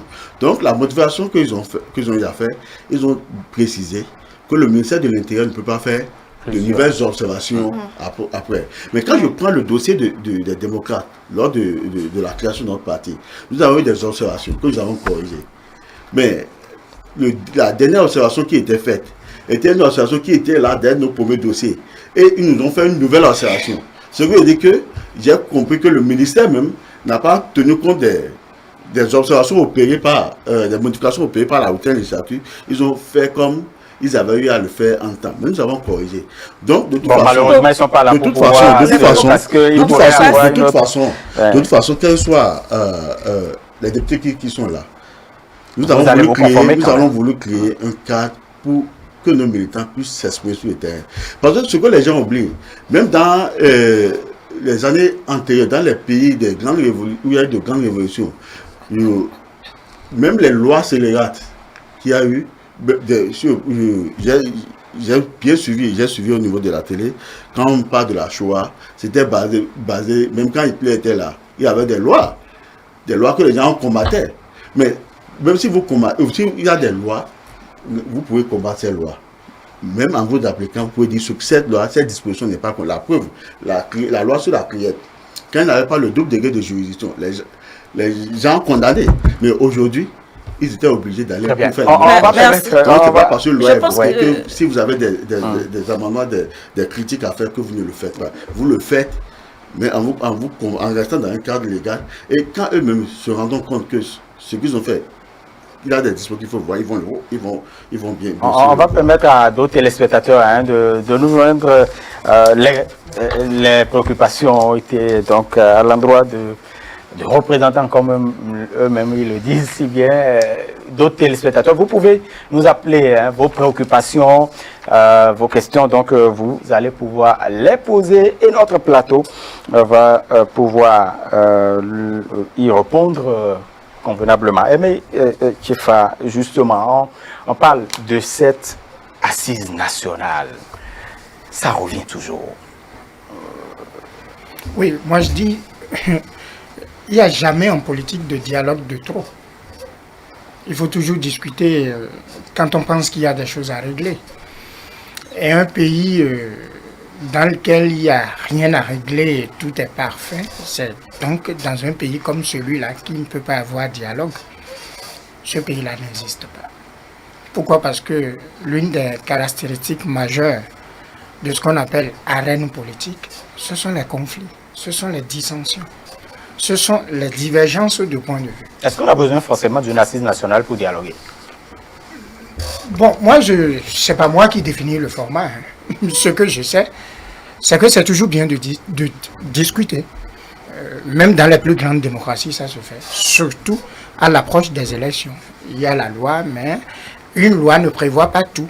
Il y a de petits détails sur lesquels il faut s'entendre avant d'aller. On a vu dernièrement au Ghana la signature d'un accord, d'un protocole de paix et d'observance de code de conduite de paix et de sérénité entre les deux principaux challengers. Bon, donc pourquoi ne pas faire ça ici? Alors qu'au Ghana, ils n'ont pas un problème de tel a été bloqué, il faut ouvrir les élections, il faut que ce soit inclusif. Ils n'ont pas ce problème et pourtant ils discutent. Donc je crois que nous en avons besoin. Maintenant, dialogue, grand dialogue, assise, tout ce que vous voulez, je ne sais pas. C'est pas moi qui définis le format, c'est certainement le chef de l'État, s'il est sensible à cela et voudrait organiser cela, c'est lui qui définit le timing et le format pour pouvoir le faire. Très bien, Julio. Je voudrais d'abord revenir quelque chose. Je voudrais m'assurer que j'ai bien entendu M. Ouassangari, que le Parti des démocrates s'est conformé à la charte parce que ce n'est pas la charte votée par l'actuelle mandature. Je n'ai pas dit ça. C'est ce que j'ai pu entendre. Tout ce que vous justifiez, le monsieur a demandé pourquoi cette charte a été votée en 2018 avant l'installation de cette mandature. Il dit, là, je vais vous préciser, il dit pourquoi nous avons respecté la charte bien que nous croyons que ces députés sont illégitimes. Et c'est pas parce que c'est pas eux qui ont voté la charte que vous avez respectée, ce n'est pas ça. Je voudrais m'en assurer. Pour dire, en fait, sur la question du dialogue.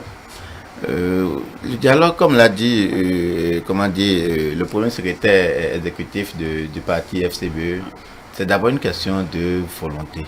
C'est une question de volonté. Et la plus grande responsabilité pèse sur celui-là qui détient aujourd'hui les rênes de la gouvernance, c'est-à-dire le chef de l'État. De sorte que s'il doit avoir dialogue, l'impulsion passe par lui. C'est pourquoi j'ai été, je commence par avoir de l'admiration quelque peu pour le chef d'État Boni Yayi. Vous savez, il a fait cette déclaration de demande de dialogue parce que il voit maintenant que le parti, les démocrates, sont dans un cadre formel, d'accord, pour discuter. Ils sont maintenant un groupe organisé, d'accord, et donc ils peuvent être appelés à la table. Sinon, ce qui se faisait, bon, ce n'est que peut-être des opinions des uns et des autres. Maintenant, c'est un groupe organisé. Donc, à partir de ce moment-là, le parti peut revendiquer. Et ce que je voudrais suggérer, c'est que, à la suite du parti des démocrates, que d'autres partis, d'accord, réclament ce dialogue. Réclame carrément. Oui, réclamer, ce n'est pas de revendiquer. réclamé, c'est demander que cela soit parce qu'on a jugé que c'est nécessaire. Et en fait, ça participe, d'accord, à mobiliser l'opinion autour de la question et c'est ce qui force quelque peu la main. Si volonté, ça manquait, d'accord, c'est ce qui pouvait forcer quelque peu la main, d'accord, à la mouvance pour donner l'impulsion pour que le dialogue soit. Parce que nous continuons de penser que c'est toujours nécessaire de dialoguer lorsque on estime que les choses ne sont pas en bon ordre et qu'il faille s'asseoir pour que les solutions consensuelles soient trouvées. Très bien. Alors, avant de donner la parole à Kamara Sangari, je rappelle donc le contact, c'est le 98 80 93 111. Vous pouvez toujours nous appeler. Alors, Kamara Sangari, donc, vous êtes mordicus en quelque sorte sur le fait qu'il faut passer sur le parrainage. Mais est-ce que vous mettez un peu dans la possibilité ou dans l'éventualité où on reste sur le parrainage? Qu'est-ce que vous allez faire? Non, je ne peux pas, je ne vous dirai pas sur le plateau ce qu'on fera si le parrainage est maintenu. Ah, vous n'irez pas aux élections? Non, je ne vous dirai pas ce qu'on fera, mais ce que nous allons faire... Nos téléspectateurs nous suivent, pourquoi on dit tout? Oui, je ne peux pas venir sur un plateau dire les stratégies que nous avons que nous allons engager au cas où le parrainage n'était pas effacé. Mais une chose, ce que nous allons faire dès maintenant, c'est de réclamer l'assise nationale pour qu'on puisse discuter. Parce que c'est seulement de la discussion qu'on pourra régler les choses. Celui qui, quand on est béninois, et on sait ce que la conférence nationale nous a apporté au Bénin, je pense que nous ne devons pas refouler cette discussion. Parce que il n'est jamais de trop, comme on a dit, pour parler. En fait, vous ne souhaitez pas une conférence nationale bis? Non, on a dit des assises nationales.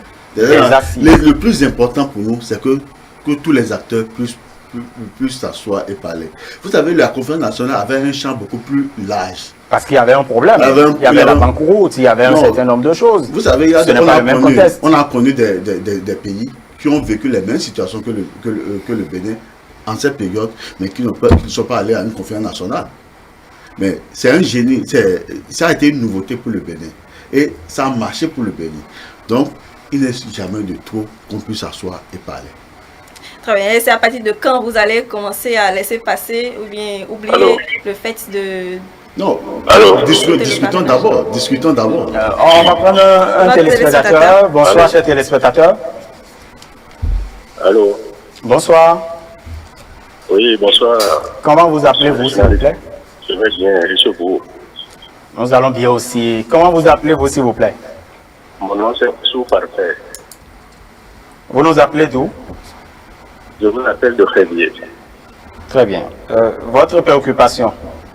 Voilà. Moi, ce que je vois est que les politiciens arrivent au bout de nous. Pardon? Est-ce que vous pouvez hausser un peu plus la voix? De leur côté, ils ne savent pas ce qu'ils disent. Ce n'est pas bien. Ce n'est pas bien. Ils n'ont qu'à mettre la main à la terre. Ce qui compte, ce n'est pas bien. Ils n'ont qu'à regarder, nous les pauvres. Nous n'avons pas de l'argent pour prendre l'avion comme eux. Ils n'ont qu'à mettre tout là-bas là. Malheureusement, il est parti. Il est reparti. Vous pouvez nous rejoindre quand même. Mais on a quand même perçu sa préoccupation, c'est qu'il demande donc aux différents partis de ramener la balle à terre, d'être beaucoup plus pacifique dans les dialogues. Un autre téléspectateur, bonsoir. Oui, bonsoir, chers sociologues et les autres. Bienvenue donc sur le plateau de télé. Votre nom, s'il vous plaît? On m'appelle Mme Faisal. Faisal, votre préoccupation donc? Ok, j'aimerais demander aux démocrates d'être sereins. Et puis, j'aimerais leur donner un conseil. On ne négocie pas avec un dictateur. Et puis, de ne pas faire le temps s'il vous plaît, on est à l'antenne. On est à l'antenne et donc ces mots, nous ne pourrons pas les accepter malheureusement parce que tout le monde nous écoute, bien évidemment. Donc, Faisal, en fait, si vous vouliez utiliser des mots accessibles à tout le monde, vous pouvez nous rappeler, bien évidemment. Merci donc de toujours nous suivre sur ETélé. On va rappeler donc à nos téléspectateurs que vous pouvez nous appeler Un autre téléspectateur, Il faut surtout bonsoir. modérer vos propos, donc savoir intervenir. Bonsoir, Télé. Bonsoir. Votre nom, s'il vous plaît? On m'appelle Daniel Misson. Daniel, vous nous appelez d'où? Je vous appelle de Cocotobe. Cocotobe, très bien. Alors, on vous écoute. Quelle est votre préoccupation? Bon, deux questions. Est-ce que la RD de Soglo est dans les démocrates? D'accord. Ce sera tout. Deuxième question. Est-ce que les démocrates ne veulent pas supplier les députés pour qu'on enlève le parrainage? Bon, Très bien, c'est noté. Merci beaucoup, Daniel, qui nous a appelé de Cocotomé. Alors, Kama Sangari. Merci beaucoup. Merci beaucoup. Bon, le premier intervenant disait aux opposants, je crois, d'amener la balle à terre. Je pense que celui qui peut amener la balle à terre, c'est celui qui a la force publique, c'est celui qui a l'armée, c'est celui qui a le pouvoir exécutif qui peut décider. Nous, on ne fait que faire des demandes. Et la demande principale que nous faisons, c'est sur les assises nationales. Donc voilà notre position. Donc, et je pense demander qu'il y ait des assises nationales n'est pas une demande de guerre. Donc, ce n'est pas une exigence, c'est une demande. Je dis, vous voulez que ce soit une demande de guerre que nous fassions? Nous demandons pour qu'il y ait sérénité, pour qu'il y ait la paix, pour qu'il y ait la transparence. Les conditions que nous avons estimées qui peuvent nous conduire à tout ça là, c'est une assise pour qu'ensemble on puisse discuter des points qui fâchent. Quand je ne vais pas revenir sur les propos de Frère, mais ce que j'ai retenu là, demander aux démocrates d'être sereins. Les démocrates, nous avons toujours été sereins. Nous sommes sereins parce que nous savons que nous sommes dans la droite ligne avec les aspirations du peuple. Donc, quand vous êtes avec le peuple, vous êtes serein dans tout ce que vous faites. Il y a Daniel vous demandez qui la RB est dans les démocrates. Oui. Je vais dire à M. Daniel que l'un des vice-présidents du Parti des démocrates est Joël Godonou. Quand vous connaissez Joël Godonou, c'est un classique de la RB. Quand vous prenez parmi nos secrétaires aux opérations, vous allez voir Richard Soglo. Richard Soglo qui est des membres influents de la RB, qui sont membres également fondateurs. Et dans les structures également de base, ils sont également dedans. Est-ce que le président Nicéphore Dieudonné Soglo Non, vous savez, le président Nicéphore Dieudonné Soglo, il est très âgé, ils ne pourront qu'aller prendre des conseils chez lui. Mais il n'est pas obligé d'être membre du parti Les Démocrates. Mais une chose est sûre, dans les activités que nous faisons, dans les activités que le parti Les Démocrates font, le président et également la première dame, Rosine Vieira Soglo, nous accompagne fortement. Je ne vais pas dire tout l'apport qu'ils ont eu à faire ici avant la création du parti, mais une chose est sûre, les militants de la RD sont fortement dans le parti des démocrates. Bon, aujourd'hui, il n'y a plus RB, il n'y a plus autre, mais il y a le parti, les démocrates, et ensemble, nous travaillons pour pouvoir faire changer les choses. Donc, la RB est dans les démocrates. Est-ce que les démocrates n'y ont pas supplié? La deuxième question, faut qu'on enlève. Au lieu de mettre dans une position formelle, il ne faut pas faire des plaidoyers. Vous savez, dans une république, vous ne pouvez pas aller supplier des élus. On ne supplie pas des élus. Nous sommes des personnes mais nous... Bon, ceux dont il parle, est-ce que ce n'est pas plaidoyer, fait des plaidoyers? Non, déjà les assises, c'est un plaidoyer. Parce qu'au cours de ces assises, comme je l'avais dit tantôt, nous allons tout mettre sur la table et ensemble, on va voir ce qui est possible, ce qui n'est pas possible. Mais le plus important, c'est de pouvoir nous parler. Parce que si nous, chacun est dans sa position, et nous faisons un dialogue dessous, nous ne pourrons avancer. Et il faut éviter, comme l'a dit Monseigneur Isidore de Souza, feu Monseigneur Isidore de Souza, qu'aucun bain de sang ne nous éclabousse. Il faut éviter, parce que quand un seul béninois tombe, c'est une perte pour la nation. Très bien. Merci beaucoup, Kama Sangari. On va donc commencer à clôturer cette émission. Ahmed Chifa, votre conclusion par rapport à tout ce qu'on s'est dit ce soir et par rapport aux réactions des téléspectateurs? Merci. Non, je constate que nous sommes tous préoccupés par le fait que la politique forcément doit pouvoir produire le développement. On élit des dirigeants On met en place un gouvernement pour travailler, pour conduire l'action publique en vue du développement. Et je crois que ce soit l'opposition ou la mouvance, personne ne devrait perdre de vue cela. Ce qui est important, c'est que le Bénin, depuis 1991, a amorcé une grande dynamique démocratique qui est toujours en cours et qui doit être consolidée. Nos chefs d'État qui passent, chacun a sa spécificité. Chacun apporte quelque chose. Et puis d'ailleurs, il ne peut pas avoir une nivocité parce que tous n'ont pas la même personnalité psychologique. Au-delà de tout, ce qui est important, c'est de faire en sorte que le Bénin triomphe. En dépit des vicissitudes, en dépit des contraintes qui surviendront, ce qui est important, c'est qu'on aille de l'avant, que la démocratie béninoise triomphe au-delà de tout, parce que de 91 à aujourd'hui, ce que le Bénin a le mieux vendu, c'est sa démocratie, et je crois que nous allons pouvoir continuer à tenir la route dans ce domaine-là pour relever de plus grands défis. Le Bénin est en marche, cette marche ne doit s'arrêter sous aucun prétexte. Merci, Abbé Chefa. Julien Thomasin. Moi, je suis très jaloux du jeu politique, d'accord, que le jeu politique soit équilibré. Et donc, je souhaite vivement que l'opposition béninoise qui se construit davantage dans la sérénité et dans la responsabilité pour que l'actualité politique et les débats politiques soient toujours des débats constructifs orientés dans le sens du maintien de la paix et amorcer véritablement le développement du Bénin. Très bien. Ouais, Kamara Sangari. Merci beaucoup. Il faut toujours souhaiter l'alternance politique. Il faut souhaiter l'alternance politique parce que quand il y a alternance, vous estimez que vous dites que le pouvoir qui vient après un autre doit pouvoir faire mieux que l'ancien pouvoir.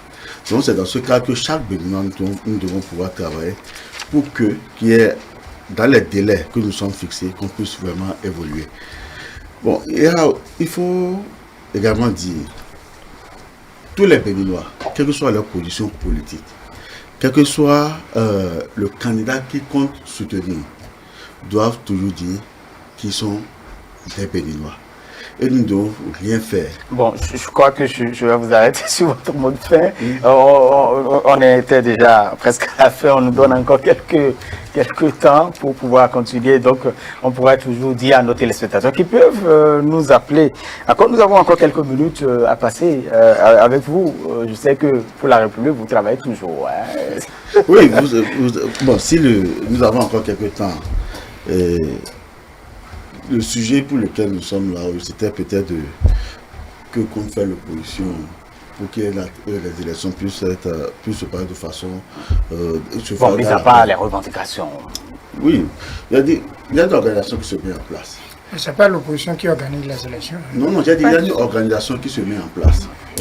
Au niveau de l'opposition, la plateforme dont vous parliez. La plateforme dont nous parlons. Qui d'ici là, quand ça va sortir, vous allez voir ceux qui sont dedans. En fait, vous allez attendre 2 mois des élections? Non, je dis ça, c'est bientôt, si peut-être ça peut sortir avant la fin de l'année. Donc nous nous organisons. Parce que nous voulons tout faire pour que l'opposition puisse rapidement demander les assises dans son camp, Michel l'a dit, parce que le seul point qui nous regroupe ici, c'est le Bénin. Pourquoi faire de la discrimination? Parce que vous avez parlé entre-temps de faux opposants. Vous permettez, on va prendre ce téléspectateur. Chers téléspectateurs, bonsoir. Chers téléspectateurs, bonsoir. Vous êtes déjà en ligne. Il est toujours avec nous. Vous êtes toujours en ligne. Chers téléspectateurs, bonsoir. Je crois qu'il a quelques difficultés à nous recevoir. Bonsoir. Oui, bonsoir monsieur. Comment vous appelez-vous s'il vous plaît? Oui, on m'appelle Achatine André. Comment vous allez? Nous avons des difficultés à vous entendre. Est-ce que vous pouvez diminuer le volume de votre poste récepteur ou carrément vous éloigner donc du poste? Vous le recevez? Vous m'entendez? On vous entend de très loin. Oui, vous appelez, vous comment? Ok. Vous me recevez, c'est bon? Oui, là c'est beaucoup mieux. Ok. Je voudrais demander aux représentants du parti politique La Démocrate Oui. Je crois avoir entendu le député Ordena Latati en son temps. Il disait que par rapport au parrainage, que si les candidats d'en face présentent un bon projet de société pour le peuple, il n'y a pas de souci. Et je ne pense pas que le chef de l'État tout seul va prendre tout le parrainage des députés. À lui seul, il ne peut pas. Donc si déjà ils ont pu obtenir le récépissé, c'est sûr que c'est une manière de dire qu'ils vont aller aux élections. Okay. Et la question que je voudrais lui poser, oui, d'être franc avec le peuple du D'ivoire. Puisque aujourd'hui nous sommes à les entendre quand ils disent oui, nous avons notre manière de négocier, nous avons notre manière. Et s'il arrivait que le chef de l'État n'accorde pas la vie, qu'est-ce qui arriverait? C'est ma question. Vous appelez, vous, s'il vous plaît, vous appelez comment, s'il vous plaît? Ashanti Nande. Vous nous appelez d'où? Ashanti. De Cotonou. De Cotonou, très bien. Merci beaucoup à vous, Ashanti de Cotonou. Vous pouvez nous appeler toujours. Vous avez des préoccupations. Pour nos invités, vous pouvez les exposer. Nous avons encore quelques minutes à passer en votre compagnie. Nous avons un autre téléspectateur. Bonsoir.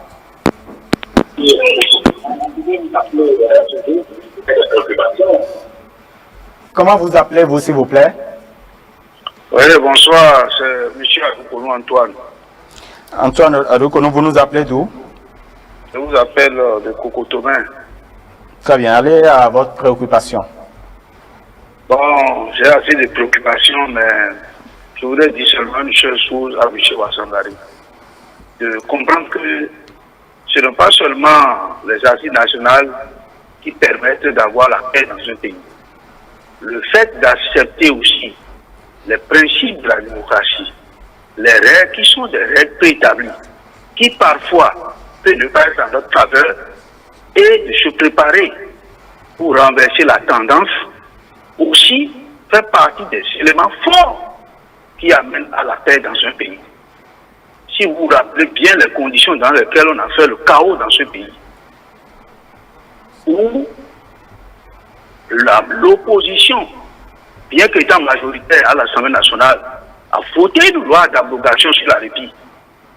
Et comme le rapport de force n'était pas à sa faveur à la Cour constitutionnelle, la Cour constitutionnelle a déclaré contraire à la Constitution cette loi d'abrogation en rendant une décision de 46 pages, en trouvant des arguments partout, et a obligé que le processus continue avec cette répit.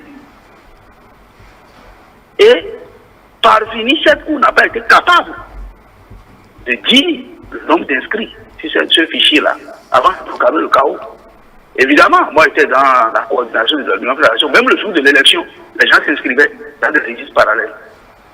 Même cette Cour, dans ses arguments, avait dit que cette répit était une avancée et que le législateur ne saurait abuser de son pouvoir de légiférer pour faire reculer le pays. Mais voilà le résultat. Mais il a fallu que Koumbedi accepte les choses, que Amoussou Grillo accepte les choses, et que l'opposition accepte le principe pour que le pays ne bascule pas. Donc, à des moments donnés, si les rapports de force ne sont pas à notre faveur, nous pouvons chercher la paix en acceptant les choses comme telles et d'aller aux élections pour pouvoir renverser la tendance. La démocratie, c'est les règles préétablies. Et les lois dont nous parlons s'établissent toujours dans les rapports de force politique. Ça, c'est ce qui se passe dans le monde entier. Donc, il ne faut pas dire que c'est les assises. Quelles assises? Non, moi j'aurais préféré que là où vous êtes, vous nous dites, nous sommes allés chercher les parrains et on n'a pas trouvé. Les parrains ne nous écoutent pas. Et là, on peut encore faire le débat. Mais, merci à vous, Antoine Adoukonou. Oui. Nous savons que vous avez beaucoup de choses et d'ailleurs, vous nous avez prévenus. Voilà. Mais, merci beaucoup. On va permettre à d'autres téléspectateurs de nous appeler. Merci pour votre fidélité. Antoine Adoukonou, voilà, qui a donné son avis. Et il y a un autre téléspectateur. Bonsoir. Bonsoir, chers téléspectateurs. Vous êtes déjà en ligne? Chers téléspectateurs. Allô, monsieur. Bonsoir. Comment vous appelez-vous, s'il vous plaît? Franck. Nous avons du mal à vous entendre. Franck. Franck, vous nous appelez d'où? J'appelle de Taplaoui. Franck, allez à votre préoccupation, s'il vous plaît. Je voudrais dire aux démocrates qu'ils veulent encore mettre feu à ce pays. C'est une question que vous posez? Non, c'est d'abord une affirmation. Hein? Ils veulent encore mettre feu à ce pays. Non, je ne pense pas que vous puissiez affirmer de tels propos. Mais si vous avez une préoccupation et que vous pensez pouvoir modérer vos propos, si vous avez une préoccupation concrète. Oui, j'ai dit que je suis en train d'affirmer au regard de ce que Monsieur Franck de Aplaro, on ne pourra pas vous permettre de tenir ces propos sur nos antennes. On va demander à la régie de nous aider et pouvoir permettre à d'autres téléspectateurs d'intervenir s'ils le veulent, bien sûr avec des propos modérés pour que nous puissions tous nous entendre sur le plateau. Alors, Kamawa Sangari, en attendant que nous puissions recevoir d'autres téléspectateurs. Oui, je vais commencer par les propos de M. Ashanti. Qui a parlé de Oden Adadati. Il disait que Oden aurait dit que si l'en face présente un bon projet de société, qu'ils pourront avoir le parrainage. Il faut dire une chose. Même le pire candidat peut vous présenter le meilleur projet de société. Le projet de société d'un candidat, quand vous prenez, je ne dis pas que les gens ne lisent pas, mais je doute fort que même ceux qui l'ont soutenu le président Talon, on peut compter ceux qui ont lu son projet de société. Les gens ne lisent pas. Mais je trouve encore que c'est aberrant que ce soit le candidat de la mouvance qui juge qui peut aller en compétition avec son candidat sur le fait d'un projet de société. Si on veut vraiment que les élections soient ouvertes, ouvrons. Mais on ne peut pas laisser que soit les supporters du président Talon qui choisissent l'adversaire. Par exemple, Okunlola, le député, a dit, par exemple, que lui ne porte même que le président du parti Les Démocrates. Je ne sais pas si vous l'avez suivi sur nos antennes, même si le président du parti Les Démocrates vient le voir, qui lui donnerait le parrainage. Non, il y a beaucoup de voix qui ont quand même manifesté. Non, nous ne sommes pas quand même des enfants de la maternelle. Nous sommes en politique. On ne peut pas nous endormir avec de tels propos. Si vraiment on veut vous ne croyez pas. Si on veut vraiment que le jeu soit ouvert, qu'on ouvre le jeu et que le parrainage soit retiré purement et simplement. Et comme ça, la compétition serait libre. S'ils estiment qu'ils ont eu à travailler durant 5 ans et que le peuple est derrière eux, je pense même sur 1000 candidats, ils doivent pouvoir sortir leur épingle du jeu.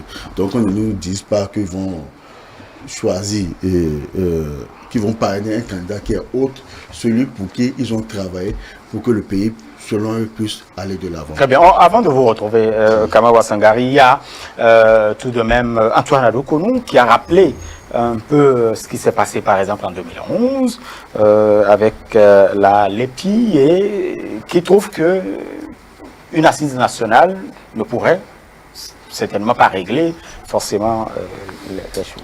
Non, monsieur Antoine estimait en fait que l'assise nationale ou bien les dialogues politiques n'est pas le seul mécanisme, mais le seul moyen de garantir la paix et que les acteurs politiques, sur la base des positions actuelles, doivent savoir raison garder pour se plier lorsque les rapports de force ne sont pas en leur faveur, parce qu'il a estimé que même la prise des lois, et c'est une vérité, la prise des lois au Parlement, c'est issu d'un rapport de force politique, parce que ça vient en fonction des minorités et de la majorité. Et donc ce qu'il recommande pour finir, c'est que la situation est telle, et que comme ils l'ont déjà aussi bien commencé, que les gens travaillent à renverser la tendance s'ils estiment que ce qui est là ne leur convient pas, et là, ils auront toute la latitude pour pouvoir les changer à leur guise, si le peuple, bien sûr, est en adéquation avec leur vision de la chose. Non, moi, par principe, je ne commente jamais les propos. C'est-à-dire, on convoque des faits antérieurs qui ne sont pas positifs pour justifier ce qui se fait aujourd'hui. Ça ne nous mène à rien. Je n'ai jamais commenté ça. Je ne vois pas l'opportunité de convoquer des faits antérieurs qui ne sont pas positifs pour justifier quelque chose aujourd'hui. Le contexte dans lequel on est, vous-même vous voyez, depuis quand on parle de parrainage, et vous voyez très bien que ce qu'on est en train de dire là n'est pas faisable. Ce n'est pas faisable. Je ne peux pas comprendre qu'un député du bloc républicain ou bien de l'Union progressiste parraine quelqu'un, un candidat des démocrates. Enfin, moi, je ne crois pas. Permettez que je ne crois pas en cela. Ça n'aurait même pas de sens. Ça n'aurait pas de sens. Vous avez dit que la loi a précisé que là, il ne s'agit pas d'un militant d'hier, UP, mais il s'agit bien évidemment d'un élu. Et donc, voilà toute la différence, certainement. Si par exemple le bloc républicain réunissait 7 députés et dit nous parrainons tel, et ils ont signé un accord entre eux, on fait comment? Je vous ai dit dans le même temps qu'ils ont le droit de se retrouver entre eux et d'aller à l'unisson. Mais rien ne leur enlève ce droit-là, et ce ne serait pas une violation de la charte. Donc ils ont aussi ce droit-là. Je vous ai dit, dans tous les pays où des élus parrainent, on prend la peine de le dire très tôt, et l'environnement est diversifié. Et c'est parce que l'environnement n'est pas diversifié qu'on est en train de raconter tout cela. J'appelle ça raconter parce qu'au finish, à la mise en œuvre, ça ne donnera rien de bon. On est mal parti sur des chapeaux de roue. Il faut qu'on revienne à la réalité, qu'on discute franchement. Quel type de parrainage nous voulons faire pour qu'il n'y ait pas de problème? Le parrainage est défini. Ce n'est pas le parrainage citoyen, ce n'est pas le parrainage d'élus, députés et maires et aux maires. Il me semble que vous ne comprenez pas ce que je dis. Au moment où ces députés étaient élus, est-ce qu'on savait qu'ils allaient parrainer? On ne savait pas. Non. Vous pensez franchement que si on savait, vous pensez que les engouements seront les mêmes? Franchement, non. Et mieux étaient élus, avant que les maires ne soient élus, ils étaient au courant. Oui, ça c'est bien après. Les maires et les députés n'ont pas été élus ensemble. Maintenant, dans une république, au fond, allons en profondeur des choses. Qui a le droit de vous dire, vous pouvez être candidat, vous pouvez ne pas? C'est le peuple, à mon avis. Peu importe le truchement ou le niveau d'expression par lequel on aurait passé pour le dire. Mais si on veut le faire, je continue par le dire. On prend la peine de discuter longtemps. Je vous ai dit, il y a au total 7 formes de parrainage. Au total, je vous ai cité 2. Ce que nous sommes en train de faire ou ce que nous voulons expérimenter est aussi une forme de parrainage. Mais qu'est-ce qu'il faut faire qui correspond mieux à nous? Vous, la connaissance que vous avez du Bénin, pensez-vous franchement qu'au Bénin, un député ou un maire, pour parrainer quelqu'un, va prendre son projet de société et le lire, et que c'est ça qui serait le déterminant pour la connaissance que vous avez du Bénin? Bon, on n'a jamais dit ça. Non, ce n'est pas ça. Oui, on n'a jamais dit que c'est sur la base d'un projet. Alors, donc, c'est pour vous dire que un pays comme celui-ci, où nous connaissons nos travers et nos tares politiques, je ne vois pas un acteur politique ou quelqu'un ayant une ambition politique sérieuse aller vers des parrains pour leur parler de projets de société. C'est ridicule. Ils ne vont même pas l'écouter. Vous le savez très bien. Ah, vous ne savez pas ce que je sais. Non, vous le savez. L'une des insuffisances majeures, si vous voulez. Allez expérimenter d'abord avant de parler d'insuffisance. Non, je vous en prie, monsieur Rongoui. Allez lire la thèse du docteur Gandonou sur la marchandisation politique. Allez lire Richard Banegas. Allez lire Richard Banegas sur la marchandisation politique. C'est un fait réel. Si quelqu'un se retrouve au Bénin dans la position de vous donner un quitus pour être candidat à une élection présidentielle, vous n'êtes peut-être pas conscient de tout ce qu'il y a derrière. Or, si c'est le peuple qui a à vous donner ce quitus, À mon avis, vous aurez votre façon de discuter avec le peuple. À mon avis. Donc, vous auriez souhaité un parrainage différent.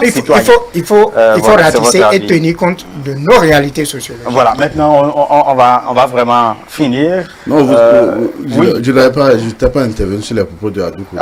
Et je ne pouvais pas passer sur ces propos de mon frère Adou Antoine. Pour lui donner sa réponse, je veux me rappeler de ses propos lui-même sur ce plateau. Moi, j'ai suivi ses propos avec Delors, Faton, si je me souviens, ils sont bons, où il demandait à Delors où vous aurez le parrainage. Si lui, je ne sais pas si il est à l'UP ou au BR. Bon, je crois que vous l'avez sorti de son contexte. Non, s'il demandait. Il dit ceci. Non, je viens. Non, je voudrais rappeler, il faut rappeler quand même. Il dit ceci. Vous faites référence à ses propos. Oui, laisse-moi, quand je vais finir, il va donner. S'il lui demandait à son candidat il lui demande où il va trouver le parrainage, ça veut dire qu'il sait que c'est leur bonne volonté qui va déterminer qui va être candidat ou pas. Donc, aujourd'hui, s'il me fait, comme l'a dit le docteur, s'il convoque les événements de 2011, je veux quand même lui dire qu'en 2011, Oumbédi n'avait pas été exclu des élections. Oumbédi a été candidat. Si Oumbédi avait été exclu, tout ce qu'il a raconté, il pourrait venir. Ici, on a eu des élections législatives où l'opposition n'était pas. Si l'opposition était allée aux élections et l'opposition avait eu 0 député, personne ne pouvait venir aujourd'hui contester. Est-ce que c'est du fait de l'État pour que l'opposition n'aille pas aux élections? Bon, on ne va pas revenir sur le passé. Voilà. Bon, mais je voudrais quand même rappeler ce que Adou Kono avait dit, que si vous êtes sur un pied de guerre, personne ne vous donnera le parrainage. Je crois que c'est ce qu'il a dit. Donc, il faut rappeler, parce que, bon, il ne faut pas le sortir de son contexte. Il ne sera pas content puisqu'il n'est pas là. De toute façon, la vidéo pourrait être retrouvée sur les réseaux. Mais une chose est sûre, j'ai entendu qu'il disait qui va vous donner le parrainage. Bon, je crois que vous retrouverez. Hein, de toute façon, malheureusement, on est à la fin de cette émission. Bon, on va maintenant vraiment conclure. Oui. Qu'est-ce qu'on peut encore dire opposition et parrainage? Comment l'opposition peut se sortir de cette affaire de parrainage sans peut-être le risque que nous tripatouillons même le principe même du parrainage? C'est à croire que le parrainage tel qu'il est pensé n'est pas trop adapté à notre contexte, et donc il y a lieu de toujours peut-être penser au dialogue pour voir les meilleures formes possibles pour aboutir à à une élection quand même crédible, saine, qui permette à tout le monde de montrer un peu ce qu'il est, et en même temps maintenir, comme nous sommes en train de faire, la qualité du débat politique à travers la scène du paysage politique. Très bien. Aimé Cheffa. Moi, je crois que, sans parti pris, le bilan du président Talon est perceptible.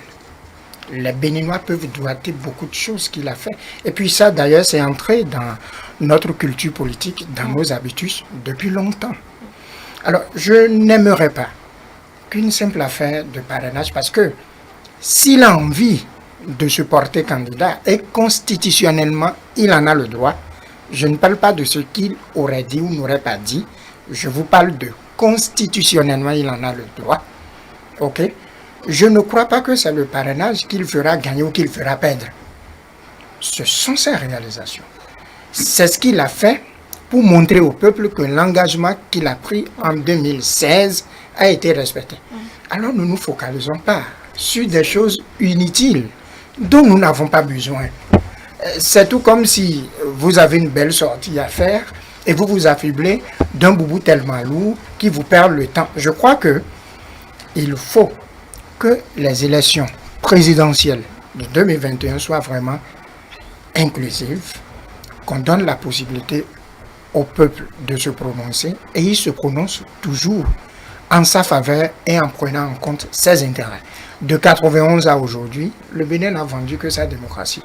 Maintenons-la telle qu'elle pour continuer à en jouir, nous tous, au grand bonheur de ce peuple. Je vous remercie. Merci, Aimé Cheffa. Kamara Sangari. Merci beaucoup. C'est lieu pour moi de saluer le peuple béninois. Parce que le peuple béninois a su démontrer à tous les hommes politiques que ce n'est pas leur volonté, mais ce que le peuple veut.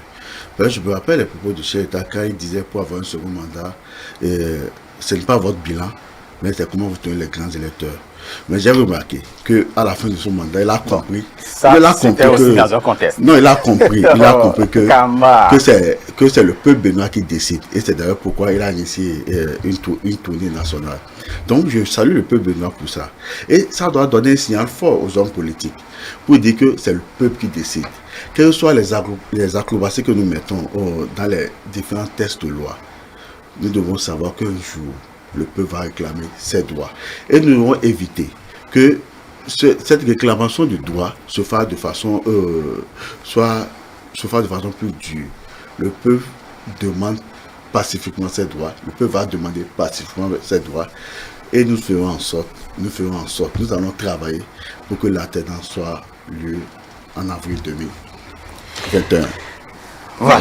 Merci donc Kama Sangari. Je rappelle donc que vous êtes secrétaire administratif du parti Les Démocrates. Il y avait également sur ce plateau Julie Otometi, juriste, et bien sûr le sociologue et analyste politique Aimé Tchefa. Merci donc à vous tous qui êtes venus sur ce plateau discuter donc de ce sujet avec nous. Romuald, oui. Merci Brunel Adé. Aussi merci aux amis téléspectateurs qui nous ont appelés surtout, et surtout à ceux qui ont suivi de bout en bout cette émission. Vous aviez envie d'appeler, mais vous n'avez pas eu la capacité. De toute façon, nous vous proposons par ici des plateaux pour vous faire mieux comprendre, bien évidemment, des thématiques qui touchent à l'actualité nationale. Merci donc à chacun et à tous. Merci de nous rester toujours fidèles. Agréable suite de soirée à chacun et à tous.